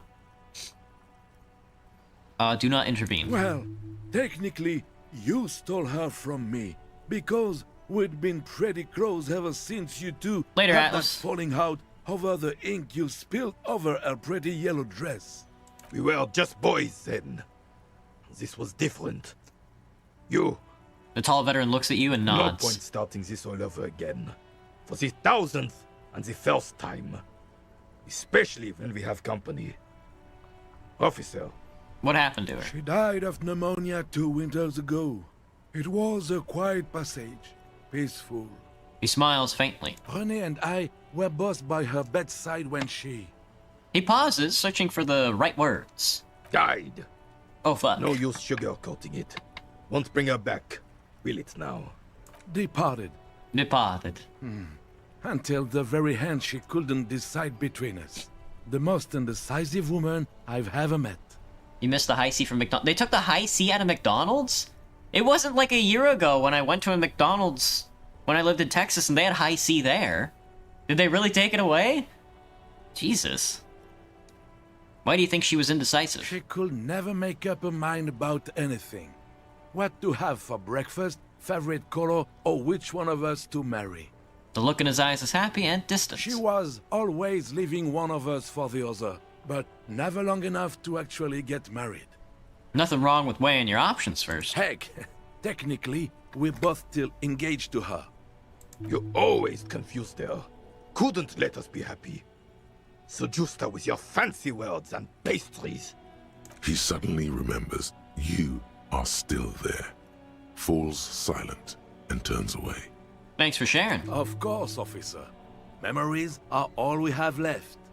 Tell me, what do you know about that dead guy? Let me think. I heard someone was hanged and left on a tree for a week. But that's all I know, really. You must have heard something. No, officers, I'm sorry. And I really would like to assist. You are both good guys. I can see that. Then help them, you wimp. You wimp? You have plenty of shoulder with the ghost caviar in the Union. Someone must know something. I wish I could, but I just don't know anything. I always keep my nose clean and don't gossip. Everyone knows and respects that. True. Respects? The old Carabineer can't believe what he's hearing. Sounds a bit like you're holding back. I'm not even anyone. Of course he's holding back. His mouth is so full of Union prick he can't even speak properly. Can I at least finish my fucking sentence before you piss on it?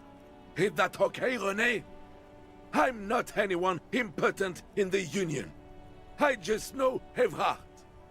Do you like soda? I do, Cherry. I don't drink it very often, because for me, soda is more like a dessert than anything. So, if I, you know, it's very, like, sweet, so I'm just like, oh, this is like something you eat, like, after a meal. Oh, in many ways, yes. Like an honorary member. I attend meetings and parties, help with little things. Evrard, Edgar, and the older debarders all know me. In many ways? Oh, yes. So you're not an actual member? Not in the technical sense. I don't have a vote or a membership card, but Evrard keeps me on the payroll, just for the little things.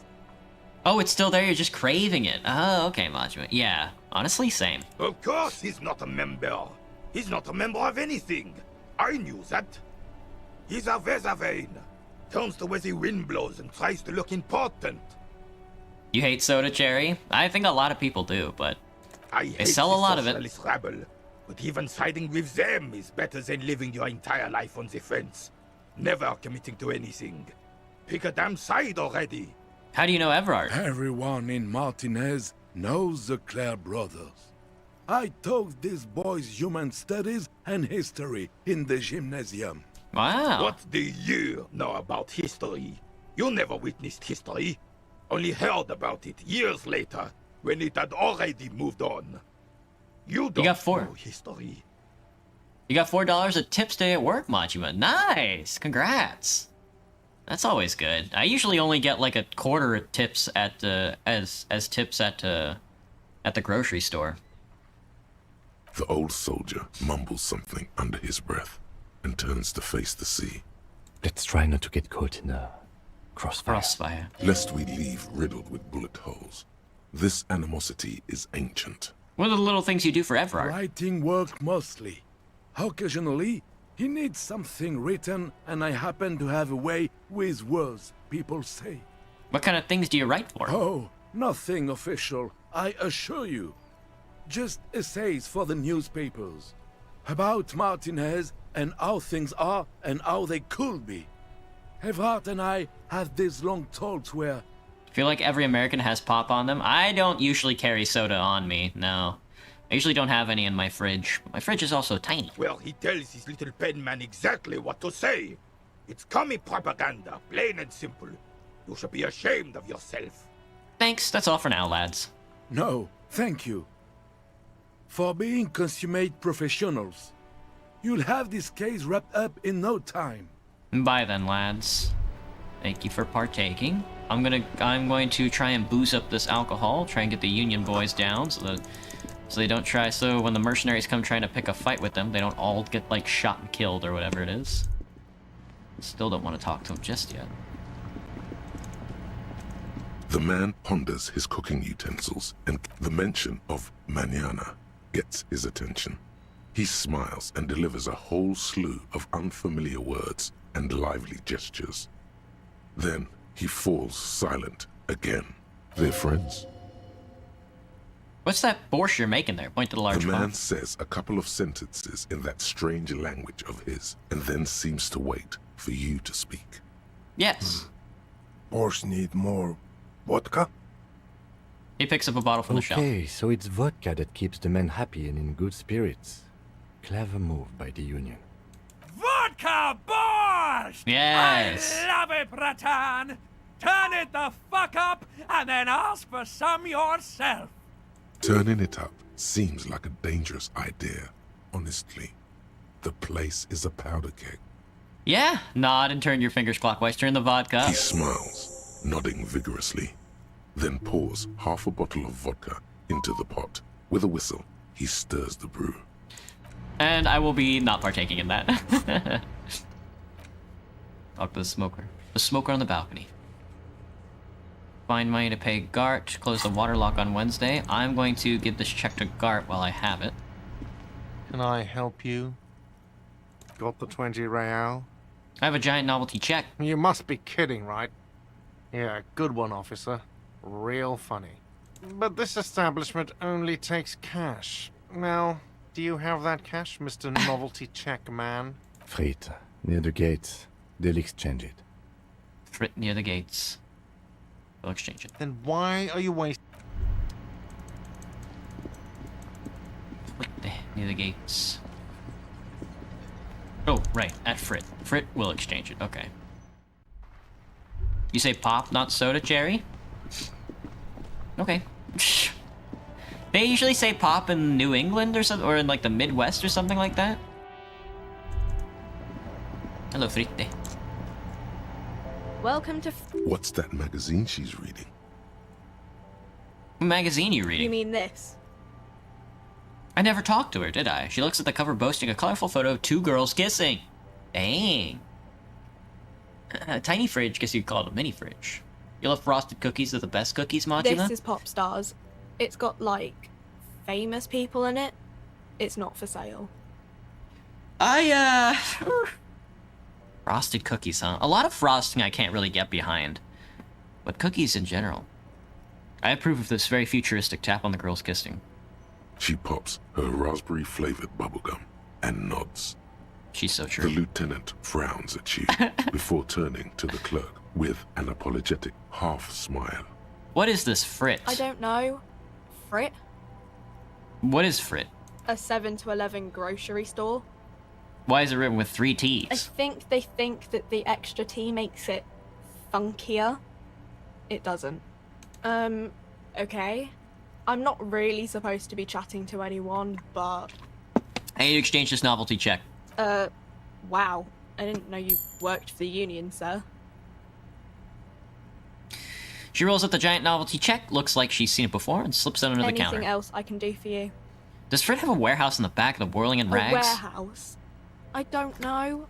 Maybe. I don't really care what Frit does. Come on, give me something to work with She here. looks up from under her brow. Fine. Frit doesn't have a warehouse. Just a little back room here. Okay? Can you tell me anything about the dead body? I don't really know anything. I mean, I know it's there, but I haven't seen it, so... What do you think happened? I don't know. No need to worry. It's just standard procedure for us to ask around. If you hear anything, let us know, okay? Okay. Thanks for your help. Anything about this reality we're in? Reality? You mean What reality? This economic reality. Reality, or... Yeah. I don't really know anything. I mean, I'm 15. 15 is an excellent time to learn about the economic reality. Yeah, that's why I'm working my arse off in Frit. So I guess, like, that's economic. What about the physical reality, then? I don't know. What about it? Where are we? We're in Frit? No, I meant, where are we in the larger scale? As mankind, or as a nation, or... Mankind. In a good place. Really? She rubs her face thinking, oh my god, that's quite the answer. I don't know about that one. I mean, science is doing great, and this radio computer thing seems to be kinda big. I don't know. She shrugs, then folds her magazine back. What time is it? I don't know. Look at the clock. It's right behind you on the wall. The clock shows the time at 10:09. The hands seem to be still. It's apparent the clock doesn't work. What is the revolution? When ordinary people take over the government and demand democracy. What about that one we had here in Revachol? Yeah, it happened like 50 years ago or so. Sorry, I'm not very good at this. The coalition. History, I mean. What's the coalition? Someone told me about it. Told me that there is a coalition. Government? Or do you mean something else? Sorry, I really need to finish this article. She taps the magazine. I won't bother you with this nonsense anymore. She sees how to return reading. Thank you, Frit. Thank you, Frit Clerky, the best girl. That's why they pay you the big bucks. Let me work. I'm gonna start drinking if we don't. Go for it, buddy. All I'm wondering, man. Go for it, dude. I don't give a shit. Take your strike somewhere else as far as I'm concerned.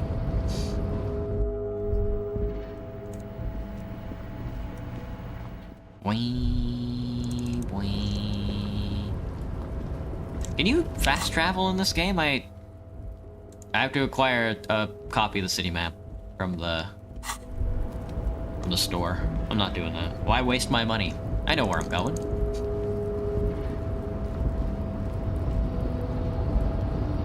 Eminem's daughter is expecting a baby. Whoa. Well, congratulations to Eminem's daughter.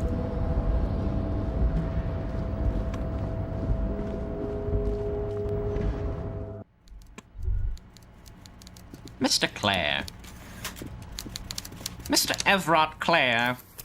Have you found my gun yet? Hello, rescue police. What's up? Good morning.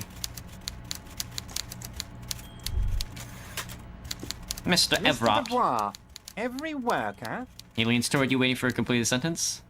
A member of the board, is a living god, is an organ of the great state organism of war, also looks just like me. For himself.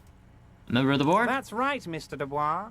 I see the socialist democratic fervor now burns in your heart, too. How can I help you today? I opened the door like you asked me.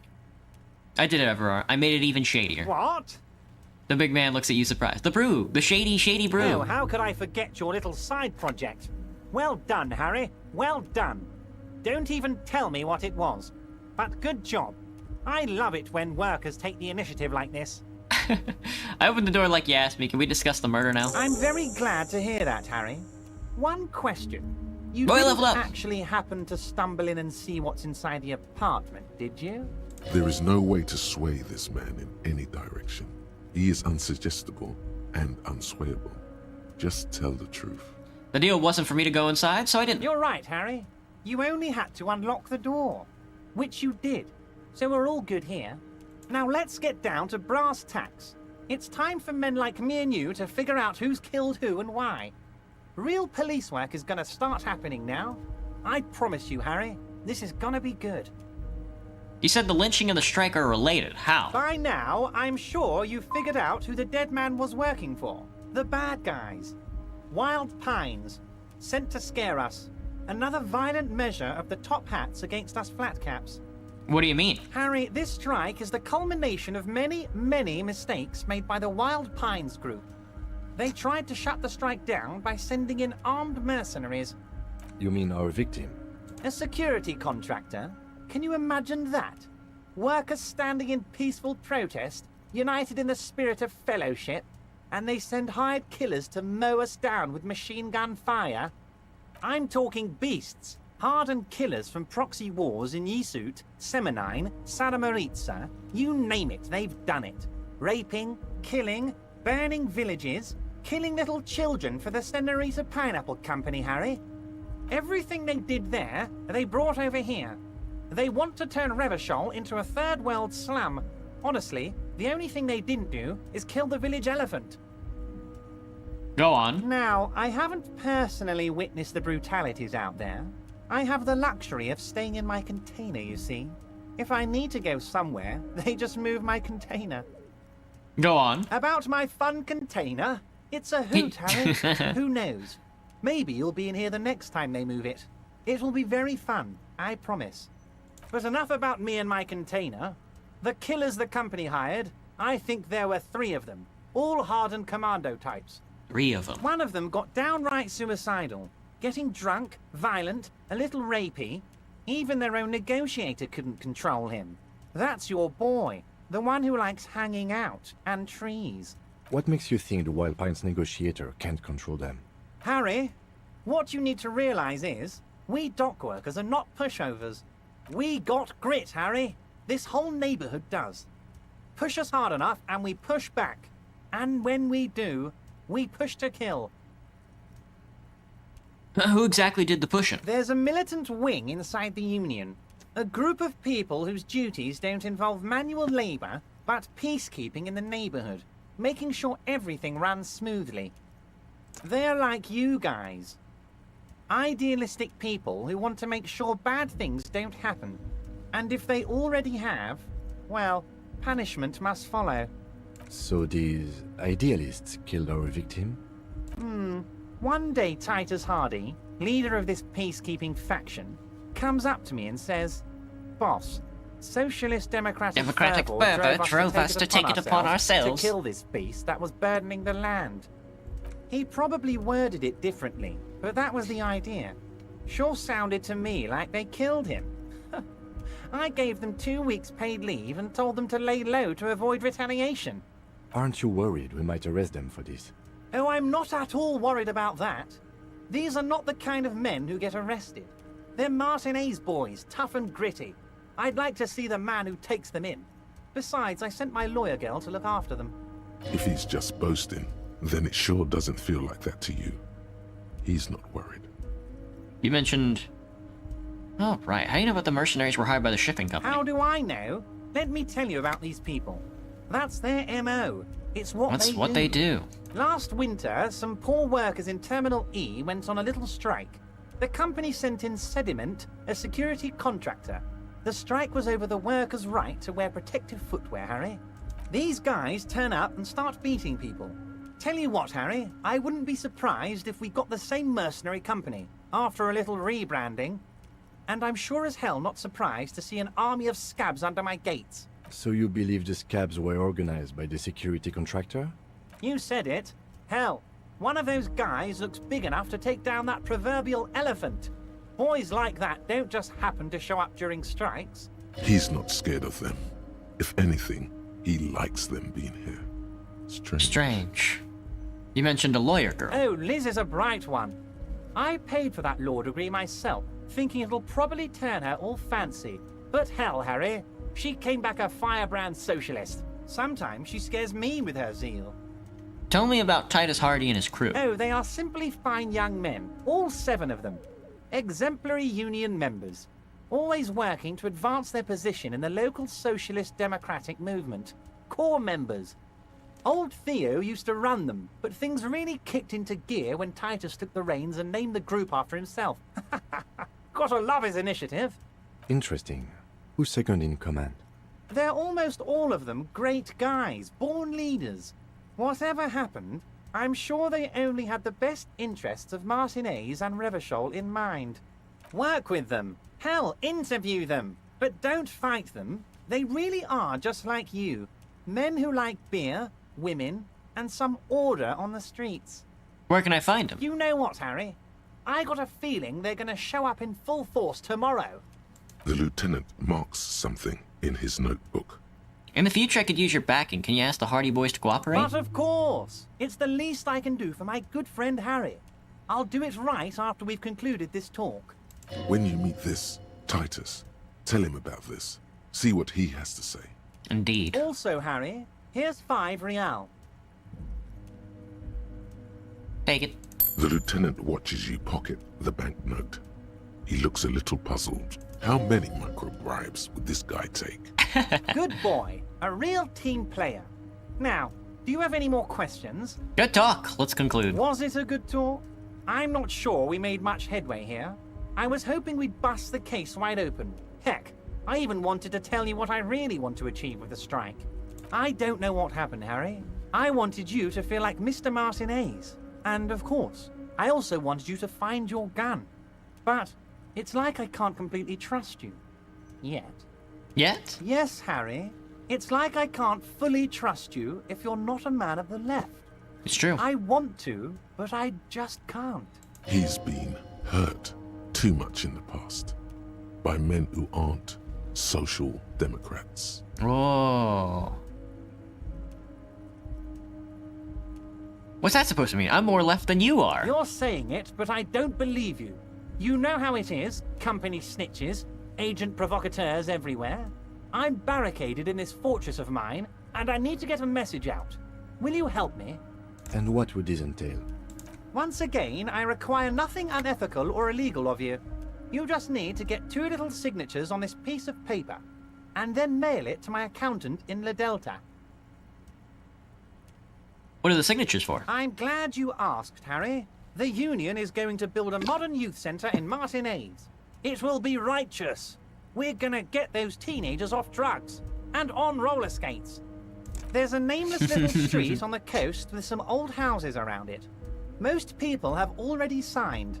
I just need 2 more signatures to get this mission off the ground, Harry. Fine. If I happen to be out there, I can ask him. You bring joy to my heart, Harry. Such a pleasure to be working with you. Here. He hands you an open white envelope. You need to get signatures from Isabel Sadie and Lillian Carter. The cul-de-sac is right past the pawn shop and across the canal. I hear there is some trouble with the water lock, but they should fix it by Wednesday morning.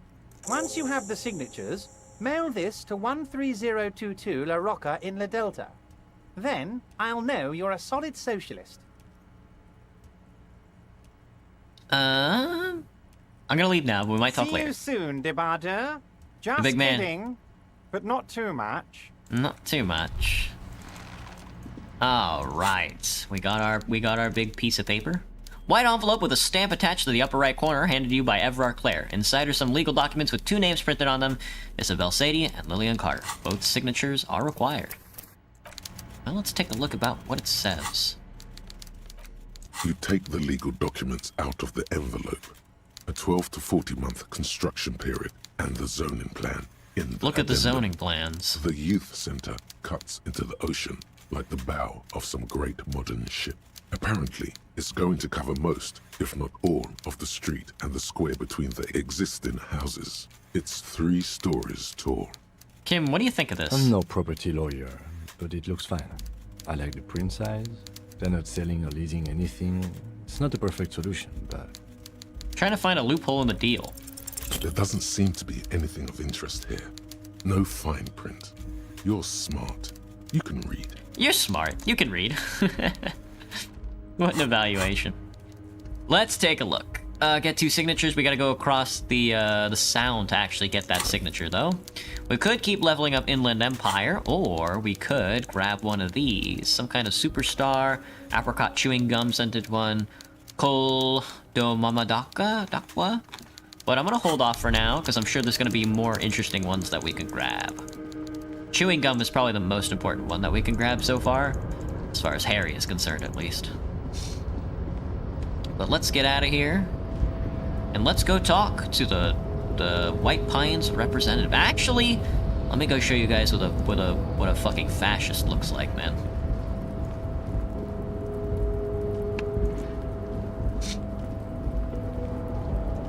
Since we spoke to Everard about the mercenaries, I think we have new mercenary text unlocks about the mercenaries themselves.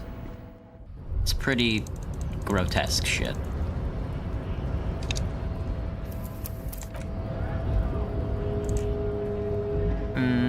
Hola, Wandering Man. We're negotiating. Aye. All of it. However, sure thing. What is this? News of the world? Talk about personal stuff. Get to know him. I don't even know your name. Who are you? Call me Mañana. I'm just a humble harbor worker for the past 6-7 years. That's a sweet-ass name, A Mañana. name worthy of the man who holds his friend. Names are important. Have you had any other names? Plenty to go around. Don't get greedy and try to swipe mine, though. You got your own. So not a given name. I'd say a real name is what most people call you. He realized something. Now that we are getting so well acquainted, what's your name? Be honest with him. Honestly, I lost it while drinking. I think it might be Harry. Wow, this is major. You're like a man born anew. Okay, so if you can't find it, maybe make up a new one? I might take that into consideration. Can't live in this world without names, see? Important things they are. Vessels of the soul. What's your deal with names anyhow? Is it a spiritual thing or a philosophical one? More a poetic thing. Any attempt to formulate a grand unified theory about it ends in the stupidest shit imaginable. Doesn't make it less true, though. He nods sagely. That means I can't tell you about it. I can only show you. You may understand in time. Or not. But it might be easy enough. Seems interesting. Words guide our life. We commune with each thing through its word. Every word is also a name, is it not? I think it might be Harry. Harry. It's cool. But I'm sure you could come up with something even cooler. Alright, well, I got a name for myself. It's... The encroaching doom is golden red. It is inside you, but also outside, on the horizon, by the water's edge, innermost but yet to happen. Things make sense from that angle. You're Tequila Sunset. The name's... You have been Tequila Sunset for a long time now. The name's Tequila Sunset. Boyadero. You see his eyes turn teary with appreciation. He is extremely happy for you. Shake his hand. You receive a good, strong handshake in return. What's a boyadero? A really cool guy. A really cool guy. It feels like there's an entire history behind the word. But it doesn't really matter. You got it. You know what it means. Nod knowingly. He takes a swig from his flask, then offers you some. Thanks, I'll pass. I just go wild. And then we might go wild together. Which sounds fun. But I guess I have a strike to watch. So, anything else you wanted to discuss, Boyadero? Well, I'd like to learn about these damn communists that are holed up here in Martinez and Revachol. Oh, I don't want to listen to this motherfucker again, but why not? Right to work! Right to work! Shame on you! I have some further inquiries. Things are busy enough. You're going to waste less of my time? Maybe. The hulking man oozes stark skepticism. What exactly is your goal here? We were promised work. We'd be in there, working, if the bastards hadn't shut the gates. And you're unable to breach the entrance? Main gate's locked. Would take heavy ordnance to bust it open. Could try to get in through the secretary's office. Door's locked. The guards blocking the way to the access panel. Don't mean the scrawny mess punk. I mean head measurer. Or whatever he is.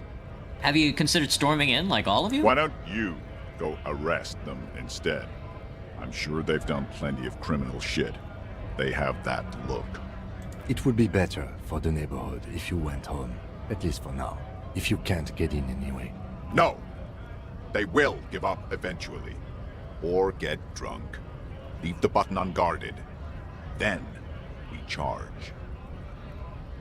The man rubs his jaw, a perfect lightly bearded square wedge. Okay, I gotta ask, where exactly are you from? What's it to you? Part of the investigation. Am I a suspect? Done no crimes. I only fight for the rights of people. I already got that. I'm interested in your background. We're all workers, right? Workers stick together. Came from the eminent domain, in Jamrock. Backgrounds in odd jobs, heavy lifting, cargo hauling, bouncer work. I know the drill. A bouncer? Where? I frequent a lot of bars. Maybe it's ones I know. Worked at Territorial. Ring a bell? Not right now. I might have been there. Yeah, I think I've been there. Uh-huh. It was a long time ago. The man is quickly losing interest in talking with you. I'm gonna leave you now. We couldn't get him to spill the beans, but he's got a real deep fascist lockup stored in that skull of his. It's really bad. We can't go across yet. Well, I was gonna go talk to my girl, dude. The one and only.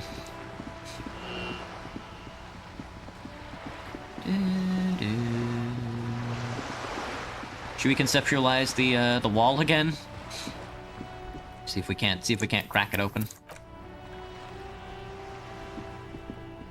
Just an ordinary wall. What am I looking at? Yeah. Why The must wall. we stop? We have to stop by the wall every time. Every time, Kim. What are you talking about? It's important.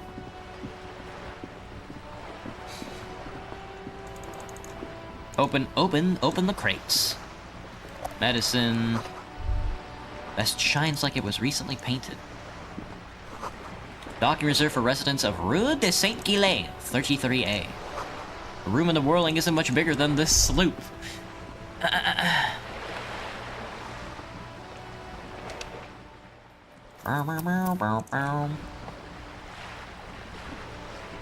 striking woman leans against the cabin top of her sailing boat, smiling as you approach. Joyce Her Messier. green raincoat glistens with droplets. A silk scarf is tied around her throat. Good afternoon, officers. I'm Joyce. She extends her hand in greeting. Joyce L. Messier. I represent the board of Wild Pines, the owners of the harbor. You gentlemen must be from the RCM. She steps closer and holds out her hand over the railing. Shake her hand. I'm glad to see you here. Her grip is tight and cold. I was dispatched to handle a strike, not a lynching. Anything I can do to assist the RCM in this matter, I will, gladly. That is good to hear, madame. My colleague will take the lead on this interview. I should let you know that he is recovering from an unusual medical episode. Very unusual. But I can assure you of his ultimate competency. How interesting. I wish you a swift recovery. In the meanwhile, you have my full cooperation, and the full cooperation of the Wild Pines group. It's hard to get a read on her precise disposition, but she appears helpful. You're on a boat. Why, yes I am.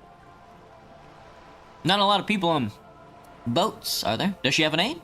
The boat? No.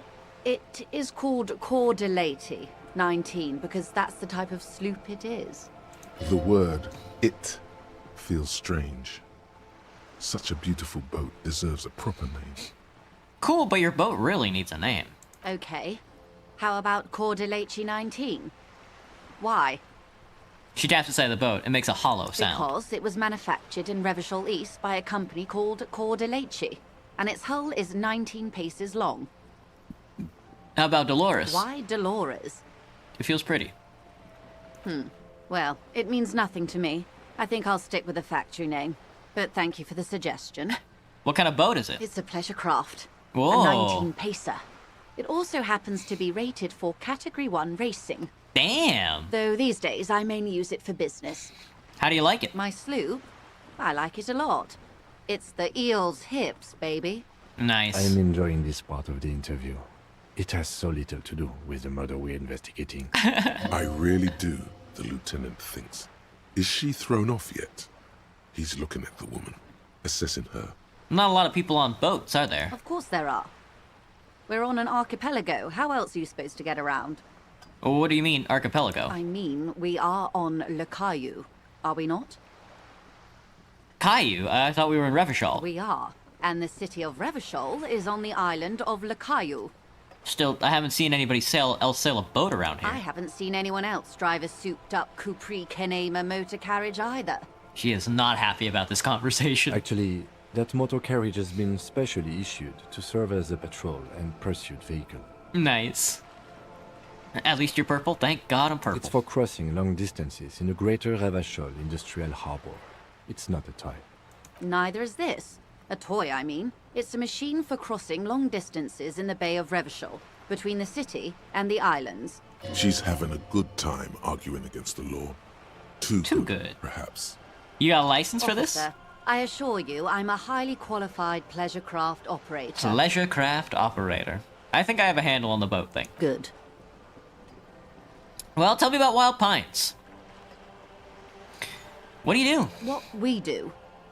I'm afraid I don't speak for Wild Pines as a whole. It's a giant undertaking. What do they do The then? Pines' core competency is logistics. Container shipping, freight, that sort of thing. See those airships there, blinking? Those are the shipping side of things. And that is the terminal. Another subdivision deals with energy, oil and gas exploration. offshore platforms. She enjoys talking about the company. It would not hurt to inquire more. How much money does Wild Pines have? I'm not at liberty to discuss the company balance sheet, but I can tell you that last year, Thank you, Cherry. the company booked more than 20 billion real in revenue. Nice. A billion? Wow. What exactly is a billion? It's a number, officer. A big one. What's it made of? It's made of 1,000 millions. A million is made of 1,000 thousands. Wow. 20 billion is a large number, but the conglomerate employs 72,000 people. They all need to be paid. Then there are capital improvements, interest payments. A wave hits the sloop, she grasps the mainstay for A balance. conglomerate the size of the Wild Pines is like a shark. If it stops moving, it will die. Then what becomes of those 72,000 families? It's a tremendous responsibility. Okay, but where does Wild Pines get all these They billions? started as an exploration and cargo fleet conducting trade between the Samaran and Insulindian Isolas 250 years ago, when pine ships explored the South Seminese and charted Lomantang on behalf of the suzerain. Centuries of care, deliberation, and madness have gone into this endeavor. Vessels pass through the great unrest to re-emerge with apricots in tow. The logic of the system is totalizing. It's taken everything from its employees to build it. What does such a huge system want with a place like this? You mean aside from being the terminal's legal owners, who are responsible for moving 8% of the world's cargo? 8% of all cargo in the world? That's quite the endeavor. There are no minor cogs in the system. Each terminal must be accounted for, lest the entire system break. Every hiccup in such a system means thousands lose their jobs, the world over. I'm here to assure that doesn't happen. With your help, hopefully, says her warm tone. What can you tell me about the strike? What can you tell me about the lynching? You seem smart. I need someone to give me a lowdown on this reality we're in. Yeah, let me unlock this slot. The 15th Indo tribe. I don't think I've ever done that one. 5 hours. The Wild Pines, Field, Capri, Tricentennial, Villiers, and LaSalle. Names of the Revacholian Indo tribe spring into your head, set loose at the mention of the Wild Pines. Royal monopolies, octopuses, and swordfish, most of them gone now. YBP, Expander, St. Baptiste, Brightest Star, Lum, Resplendent, East Insulindic, Welter, and Elcaset. But isn't one missing? Wait, no, there were only 14. Then why do you feel like there was a 15th Indo tribe? Should we study that one? That's a big one. 5 hours. Same for the apricot. 7 hours for Coq du Mama. Coq du Mama, Dakwa. Holy. You seem smart. I need someone to give me a lowdown on this reality we're in. Reality? She pulls her hood closer around her neck. The aim is to gain a deeper understanding. By learning about the world, I hope to learn more about myself. A sort of spiritual quest. Something of ancient Ilmaran origin. There's more than a trace of irony in her voice. Yeah, Spirit Quest sounds like the thing I'm on. You will find him a big fan of the ancient ways. It's part of his condition. Nothing wrong with ancient ways. Our modern ones aren't necessarily better. Ask away, officer. I'll help however I can. All right, you're in. Begin with the first one. You'll What appear is- worldly. What is, think of something close to you? 6 kilometers southwest, in the Valley of Dogs, Junior Officer Chad Tilbrook takes aim at a rabid black dog licking its wounds in the grass. Damn. To his left, his partner, Emil Mullins, whispers, "You heard what happened to Tequila Sunset in Martinez?" "Yes, he lost his mind," Tilbrook answers, fingers on the trigger. "Don't worry, Emil." He pulls it out slowly. Slowly now. He'll find it again. We always do. What am I? You? You're an officer of the RCM. She says energetically. The Revachol Citizens Militia. Preciso Mundo. Good. And what is the Revachol Citizens Militia? Nothing more nor less than the de facto law enforcement body of post-revolutionary Revachol, Detective. Yes, we are the Revachol Citizens Militia. You said de facto. Yes, that means not de jure. The RCM acts in what is poetically called the twilight of international law, both at the behest of the coalition government and to its chagrin. Oh my god, I love her so much. What do you mean? The RCM's responsibilities are defined by the Emergency, Wayfarer and Aliments Acts, 3 pieces of legislation keeping the city in a, let's be honest, laissez-faire stasis to the benefit of foreign capital. Indeed. All 3 are good to know when we are out policing. So basically a lackey of capital, a thrall of foreign interests? I'm one of the good guys? Going to avoid... Lackey of capital? That's a communist... A thrall of foreign interest is fascist. One of the good guys is moralist. A lackey of capital? There's nothing basic about your role, Detective. It's true that the RCM keeps everything the way our seemingly permanent provisional rulers like it. She leans in. Yet, on the other hand, I know these people. I deal with them daily. Let me tell you, dear, they are not fans of you. Why? The post-revolutionary decade was a disaster for the coalition government. Revachol in the 20s was hell, especially on the west side of the river. Gang warfare, a botched privatization scheme, a nuclear pile meltdown. They called it the international zone because no nation wanted to claim responsibility. The RCM restored peace where the coalition failed. A true blue citizens' initiative. They will never forgive you. The RCM restored peace where the coalition failed. That's somewhat of an exaggeration. In reality, ours is a mutually beneficial arrangement. Revacholians get to keep the peace in Revachol, and the coalition doesn't have to worry about it. Anyway, sorry to intrude. Please continue. Yes, Lieutenant. Permit me to conclude with this. Who you are, to me, is the police. The only legitimate law enforcement authority in Revachol.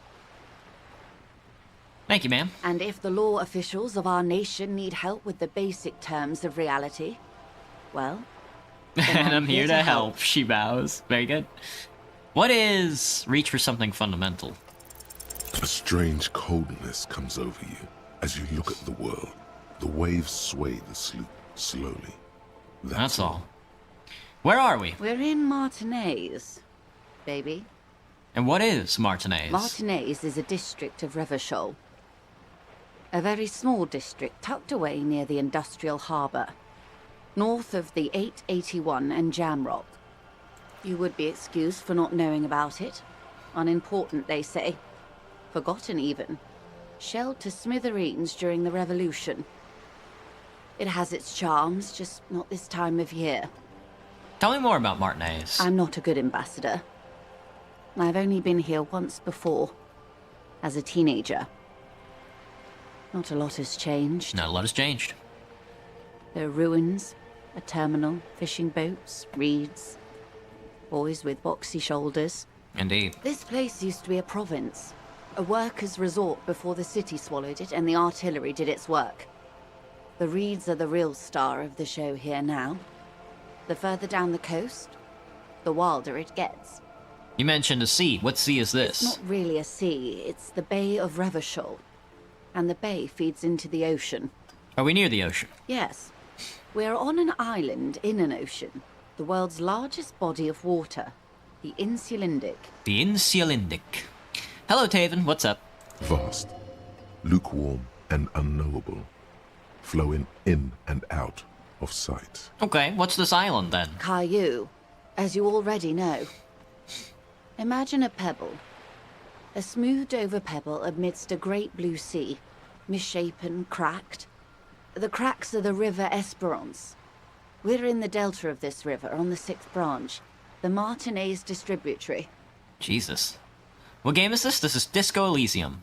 It is clear this pebble is of enormous value to her. So it would seem. Tell me about another, perhaps even... No. Okay, that's Martinez. What is Revachol? Do you force her to dance all the time? I have to, Cherry. Revachol? Revachol is what you call a city. A city? You did whacked another streamer playing Marvel Rivals? What does that mean? You whacked him? You whacked him off? What kind of city is Revachol? Great kind. Indeed. As if it's self-explanatory. Beyond patriotism, a fact. And what makes Revachol so great? History, Detective. They built this city to resolve history. Our part in it, at least. Our centuries. Okay, who built this city? The nations of the Occident, or migrant workers from Semenine and Ile-Marat, depending on your creed. When was Revachol built? In the DeLorean century. 380 years ago. Damn. And why will it resolve history? They say it's where the terrible questions of our time will be answered. The tensions are highest, the fault lines deepest. Do you play Marvel Rivals? I do not, Taven. By that I mean conflicts. Ideological conflicts. The stuff of men. She's so right, dude. She's so right. She's so right. This is where everything... This is where the future of this planet will be resolved and where nothing will happen at all by the end of this game. Such a prudent way to put that. What other games do I play? Usually RPGs like this one.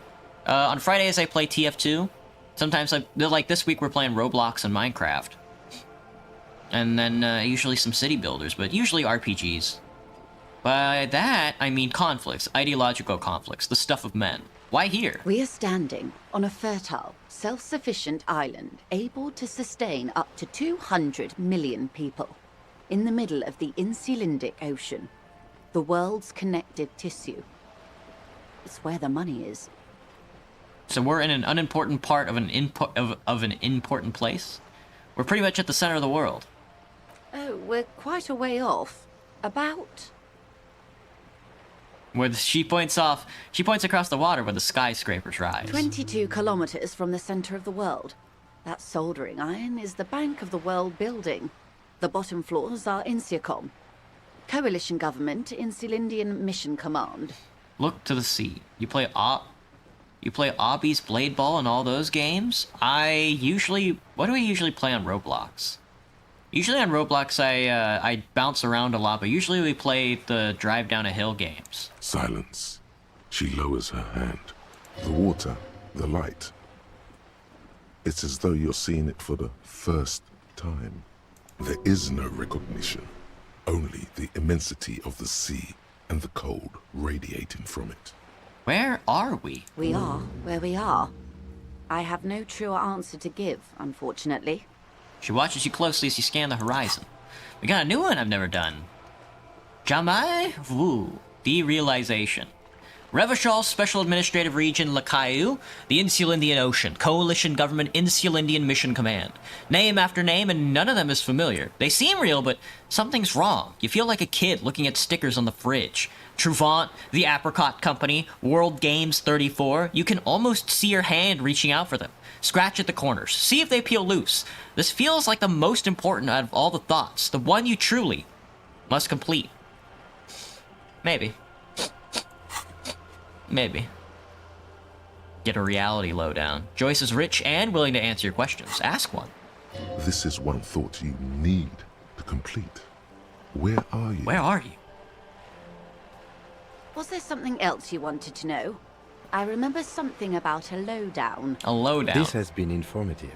Thank you, man. And something about the I'm lowdown. sure my memory-impaired partner has many more questions to ask, about even more fundamental aspects of reality. Indeed. Might I suggest not asking them all right now? Madame Messier will be here later too, and tomorrow. Isn't that true, ma'am? Absolutely.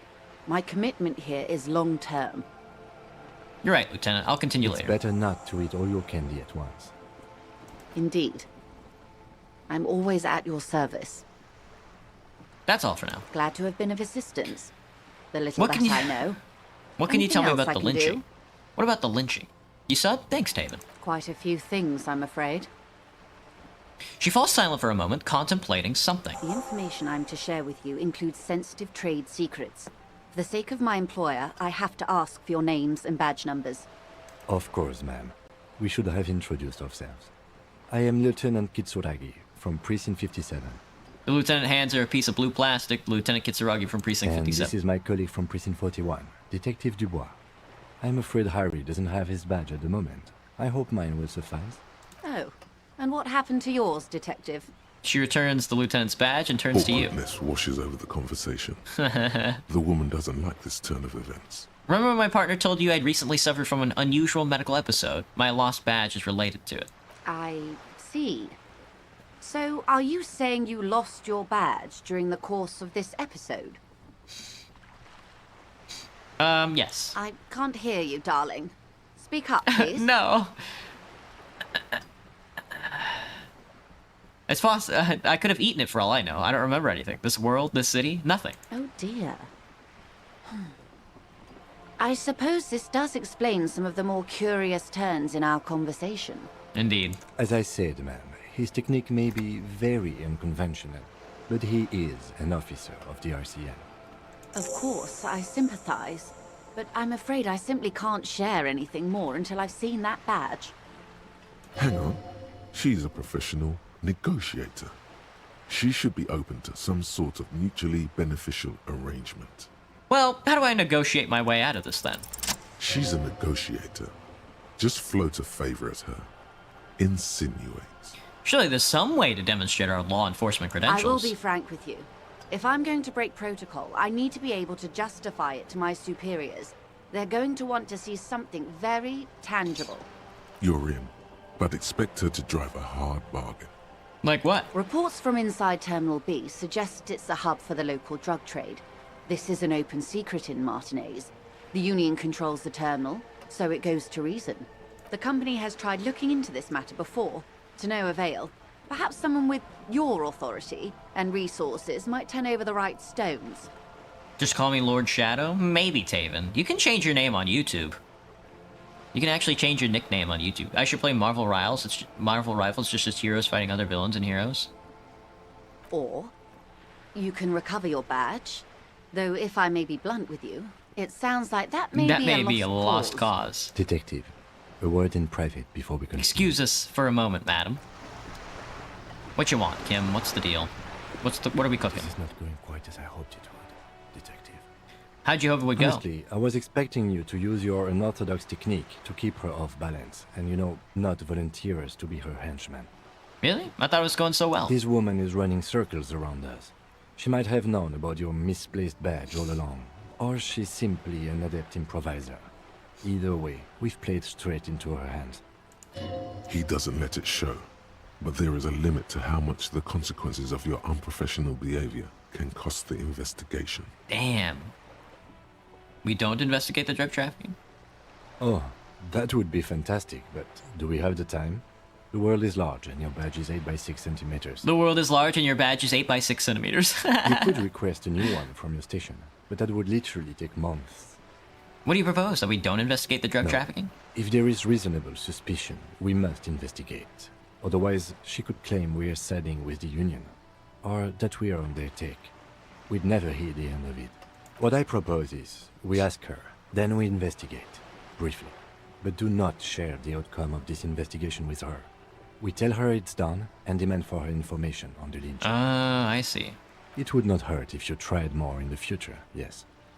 Let's get back to her then. Okay. That's a good call out, Kim. You're right about that one. My badge. You're back. Good. Okay. What can I help you with? Tell me about this alleged drug trafficking. It's quite straightforward. Someone is using Terminal B to smuggle raw ingredients from the Samaran Isola into Revachol with the Union's blessing. Wild Pines has suspected it for years.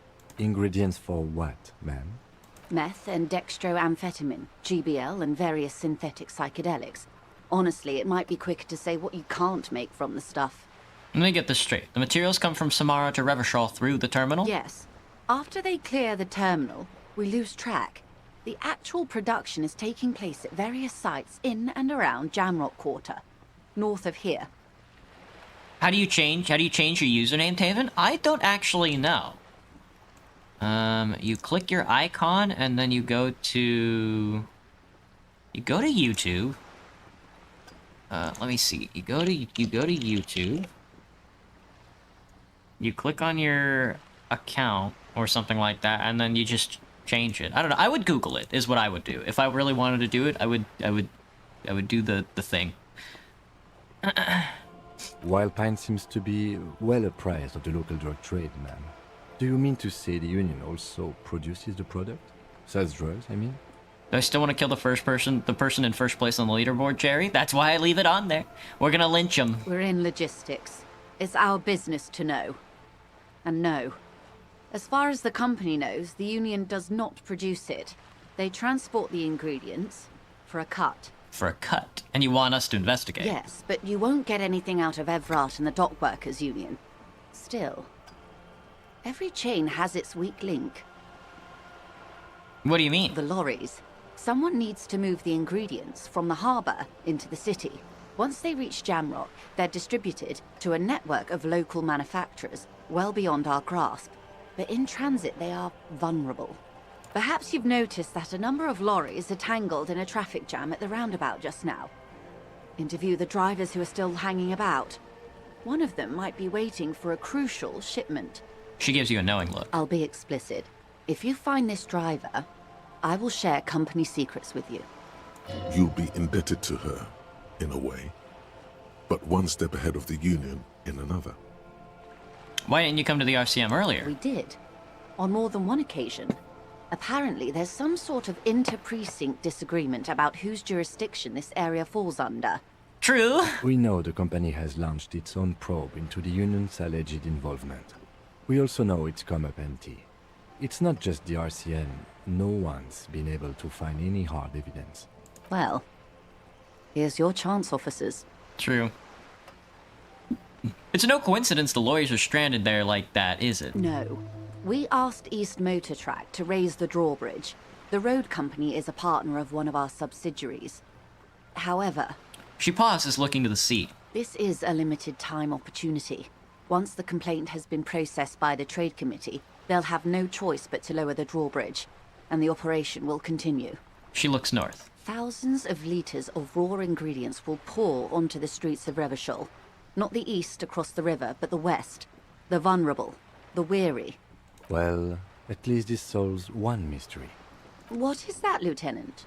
Why I had to call East Motor Track and beg them to open a drawbridge for me. I'd wondered since I first drove in, on my motor carriage. I am sorry for the inconvenience, Lieutenant Kisaragi, but we need them trapped here. This is a unique opportunity. I'm sure you understand. What proof do you have that the Union's involved? Hello, Spider. What's up? How do you think they're financing this strike? There are thousands of unpaid dock workers going strong for the 4th month straight. There was a shakedown of local businesses preceding the strike. Many were squeezed to bankruptcy to fund it. With all due respect to these desert cacti, the contents of a few cash registers cannot provide for 2,000 men. The local businesses can scarcely provide for themselves. Do you think the strike is being funded with source ingredients for drugs? Precisely. Smuggled out of that very gate at night, most likely, then loaded onto lorries and driven to Jamrock. You simply need to find one driver who will open up to you. It sounds like she tried looking into it herself, though she's clearly not the type your typical lorryman would confide in. True. Alright, I made up my mind about the smuggling investigation. Yes? We'll take this case, probe the driver, see what the yields. Excellent. According to my reports, there are at least 3 lorry drivers lingering near the roundabout. Hopefully one of them will know something. It So may true. come to nothing, or it may just blow the case wide open. I can keep the drawbridge up for a few more days at least. You should have the time you need. In the meantime, let me know if there's any other way I may be of assistance. She takes another long sip from her seemingly bottomless Of course, thermal Detective. Take care. cup. Alright. Well, it looks like we leveled up again. We're gonna unlock more slots. That way we have 2 things to work with instead of 1. And then I'm gonna save. We're gonna call that a night, lads. We're gonna call that a night. Oh, I hope everybody had a good time with the... Oh, there's the skyscrapers I keep hearing about. Way there on the west side. Damn. Disco Elysium is such a good... It's such a fucking good game. It's such a good... I'm so ready for Esoteric Ebb to come out, though. I'm glad we're doing a Disco Elysium run. It's getting me, like, hyped up for Esoteric Ebb. I'm so ready for it. But, well... I hope everybody had a good time tonight. I am gonna go to the bathroom, of course. I'm going to try to get some editing done. I'm gonna go over to a friend's house and eat their food, of course, because I've been cooking nonstop for some of my coworkers, and now I'm going to eat some of their cooking. Who knows what that'll taste like? But that's gonna be it for me tonight, everybody. I hope everybody had a good night. Let me actually, I want to read Kingdom of Consciousness. Kingdom of Consciousness, Disco Elysium. I want to read it out real quick. It's really good.